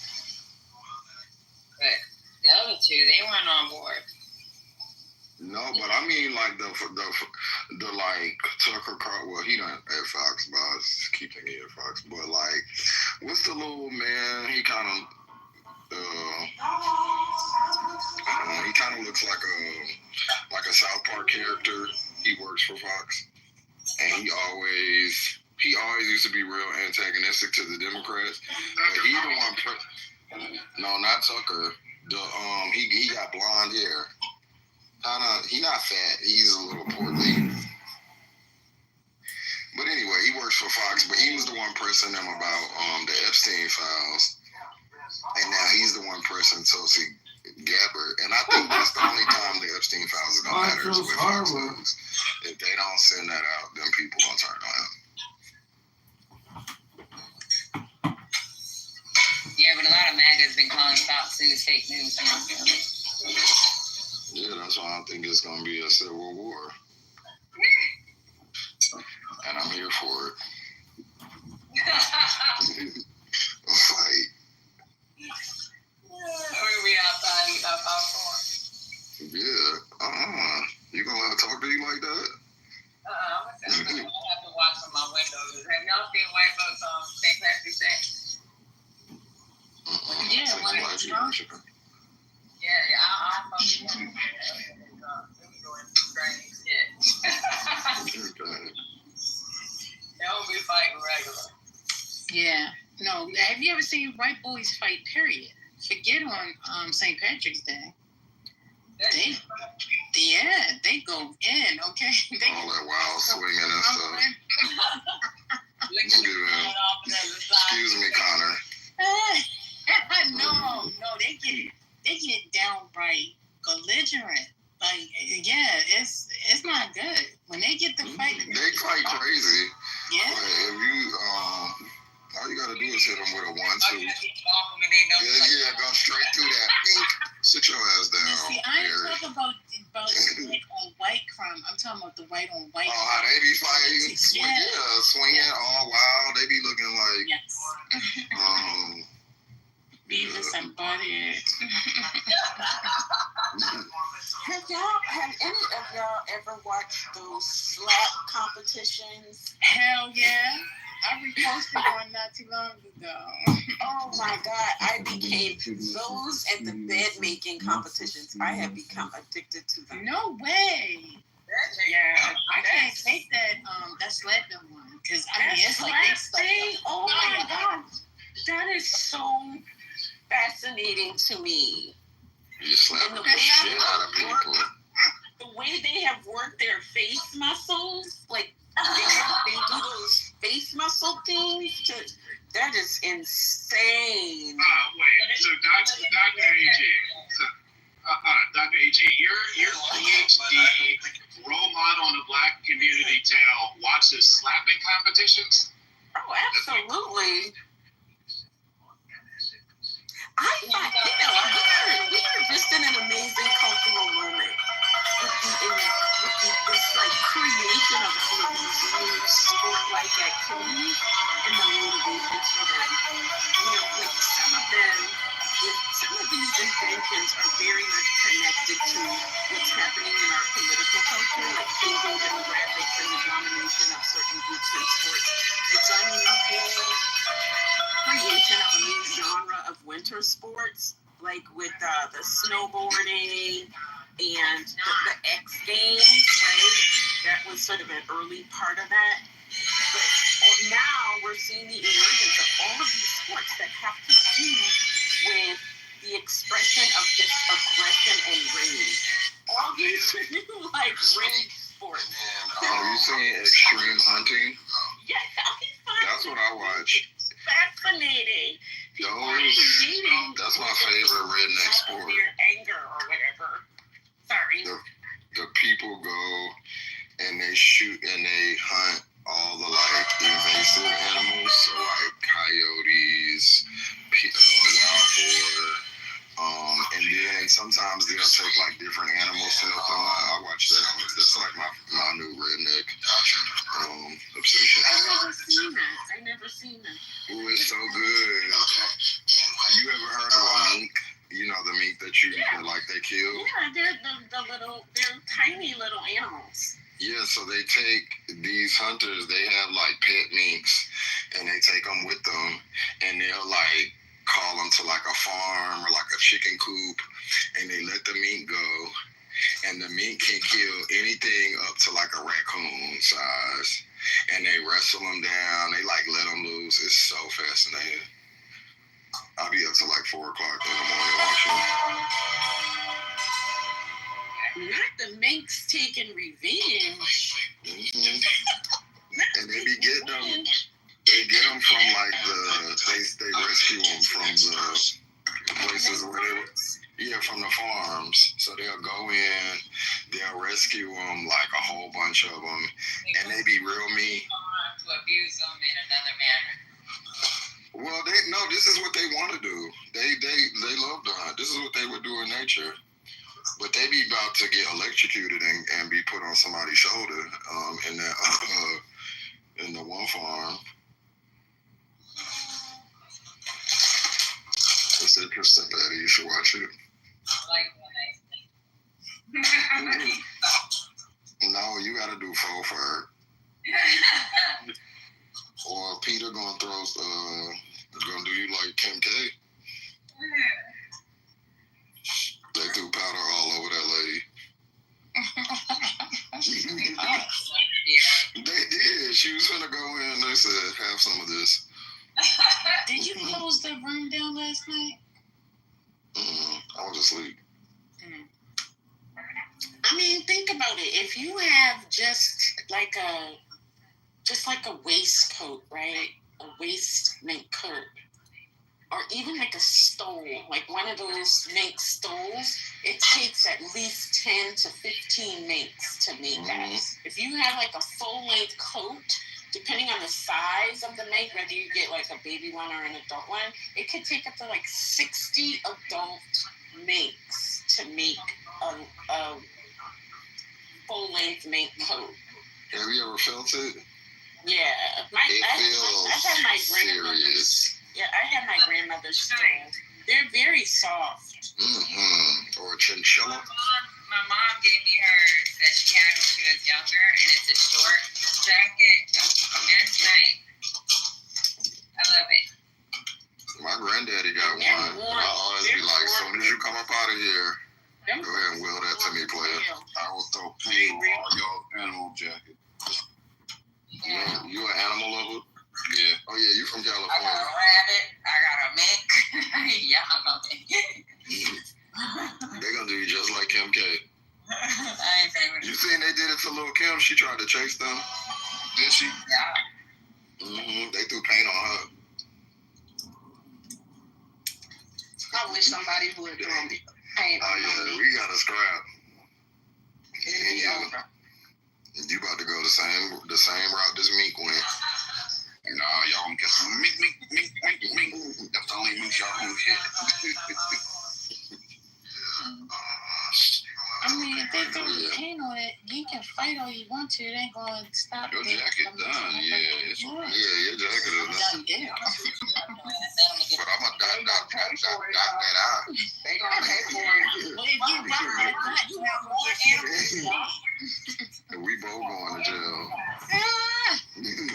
That's the problem. I think they want more dead animals because you fuck around and get me wet. I want to. There's gonna be a primate bed. They don't do that in Michigan, though. They don't do that in Michigan. Because, I mean, it's cold here, so people wear fur, so they don't do that here. No, they do it for when you go. They do it to celebrities when you going somewhere. They do it right there. That shit be funny as hell. Boy, they be getting the folks together. Hey, the animal lovers though, they don't care though. Just they don't give a fuck. Like they be on. I'm an animal lover, but I'm not doing that. This when I was like 3 years ago, this white man kicked this lady window out of her car because her dog was in there, and the air was on. I seen that shit. And it was like, she got in trouble for it. Those people are not merely animal lovers or they're animal rights organizers. Those people are activists. Right? So they don't care. They don't care if they go to jail. They don't care if you beat them up. They don't care if they die. That's why they chain themselves to trees. Like they had that lady when I lived in Oregon who chained herself to the tree to save one owl. You know, like they're activists. Dr. A.G., you so on point. Look, I had, because I breed in one of the larger kennels that are known and whatnot, they had chose me and 3 other breeders that they figured was on a level that was worth fucking with. They put us on Peter's page, on an Instagram page. And I didn't even know I was on Peter's Instagram page until all of a sudden all these adopt, don't shop, fuck you animal, fucking. Oh my God, they did that to me too. Man, I had so many, like, yo, them people be going, like you said, they're activists. They be on some different kamikaze. I don't care if I get caught. Yeah. I don't care how this plays out. They don't give a fuck. Like, they bout that. Last year, I had puppies. I took them up to this place where they be, to sell, because I had like 3 that I just could not get rid of. I went out with I went out there to sell the puppies. These people came and just started harassing us. It was me and some more people trying to sell puppies. They was like, adopt, don't shop. I didn't even know what the fuck that meant. And he was and I was like, what the fuck? I was like, so y'all dog lovers, y'all animal lovers, but y'all don't want people to have puppies. They was like, no, fuck purebred dogs. And I was like, what? I was like, what? And then so he explained it to me like it's too many dogs that don't have families for people to be breeding. I was like, I'm not even a real breeder like that. My dog got breeding. That's Yeah, I was gonna say they probably didn't know. Yeah, I was like, leave me alone. They was like, no, this is a purebred dog. They do protest that breeding though, because it's a lot of they call them backyard breeders. that goes on in that breeding industry and how they breed the dogs for certain traits and stuff. Like it's a lot that goes into that breeding industry. It's disgusting. But see, Doc, this is the thing, right? I'm an advocate, right? I'm a breed ambassador for the breed that I breed. I wrote literature. I've done a lot of interviews. I've done TMZ. I've done Fox. So I always say this: when it comes down to it, you need quality breeders to keep a breed alive. You don't just want to go to the pound and get a bunch of strays. That's going to be a very poor representation of the breed. You need quality breeders that are capable. Like for me, I'm registered with the Department of Health. I'm monitored by Animal Control and the Department of Health. They do an annual supplies inspection on my property, right, on my ranch where I have the majority of my dogs. I have 2 different locations, right? So they'll come there. I can't say no. They get to come in when they show up. If you say no and refuse that, you lose your license. It's like telling the cops you can't search my house right now, come back and the cocaine will still be here. They don't trust that, right? So they got to be let in on the same day that they show up. At the same time they show up, automatically they got to be able to come in. And then they give us a rating the same way that the health inspectors give any other, like when you go to a restaurant, you see that A on the wall, that's their health rating with the Department of Health. We get the same shit. They give us a rating every year. I've never had a B- or B+. I've always had a solid A, right? So you need people like me that are capable, competent, have a facility that's constantly inspected by the Department of Health to create the quality of dog and breed that you want out there. But then you got, because my dogs aren't going to end up in anywhere but a good home. But then you have the people that don't have the capability of doing that want to make a little bit of money backyard breeding, and they make a litter, and they sell the pups, and then half of those end up at the shelter. And that's where you're looking at the problem at. So you really got to be specific about who you're addressing. And that's why when Peter did try that with me, I didn't have to do much. I had so many people that already followed me. They was going ham in the comment section. Like, that post went crazy because my people was already on top of them. Like, y'all got to get the right people. Fuck y'all. Like, they was equally combative as the people that were coming at me. So you really got to kind of, I know it sounds weird, but you got to differentiate between the people that are responsible or not. The people that are getting licensed and inspected and paying their annual renewal fees and all that shit, they're going to make sure they do it right. They're paying taxes. People don't want you to make no money. They want it to be just all mutts. Like it's no more. He was like, we don't believe in man-made breeds. We believe that all people should make money off of breeding dogs or whatever. I don't really agree with all of that. I think that it really should go towards legislation, like how in the UK, if you breed a dog, you can't just say, hey, I got a pit bull, you got a pit bull, let's make puppies. You gotta register it. They gotta test your dog's genes. It has to be 6 generations apart, so there's no inbreeding. And your dog has to pass a test to be able to do its intended purpose. So if you have a German Shepherd, it has to be able, or a Doberman, any of those guard dogs, it has to be pass a police test, or it can't get bred. I think they should implement shit like that here. That would fix a lot of shit. But you could just buy a dog and say, oh, I gotta go to a retriever. You do too. Let's make a baby, and then you start making money. I don't think that's right. So I do agree with that, but I don't really care for mutts. I don't want a mutt. I don't want a mutt either, but just in the UK, the breed that I breed in the UK, I was the first one. I franchised to Europe. I had BGK Europe over there, and that was where the American Bully breed got introduced. I held the first dog show over here. It's called the BGK Birthday Bash. They actually banned the whole shit. They banned bullies and pits. That's not. Oh, really? Yeah, that's a complete ban. We're in the middle of a deal. I mean, I can see them doing that because they have those legacy breeds over here. They just run everything out there. They did it. They banned that shit. It's a wrap. I have zero respect for Peter whatsoever. Zero respect. Go change yourself to a black person if you want to say something. Sit there. I feel like, my thing is, I think there are animals that need to be saved. Not dog. There's plenty of people that love dogs, right? You know what I'm saying? Like, go save a buffalo. Like, those animals that's like keystone species we need. Take your ass to Colorado. Jump in front of one of them rangers. I bet your ass won't do that. Leave Kim alone. Like, she just bought the shit. Go to the factory. too. They be blowing up. Don't people go home. I ain't mad at them. Me neither, because I'm an animal some stuff over at DHS, like real and bad. some stuff over at the State Department. Those are relatively small elements. And FBI is a little bit. And you could collapse quite a bit of the intelligence, and we could probably go to a defense structure, and then one other analytic structure, not a bunch of human and all this other stuff, because the CIA's broken. They're totally broken. I mean, they have overdone the reliance on technology to the detriment of interacting with human beings around the world, and so that skill set is damn near gone.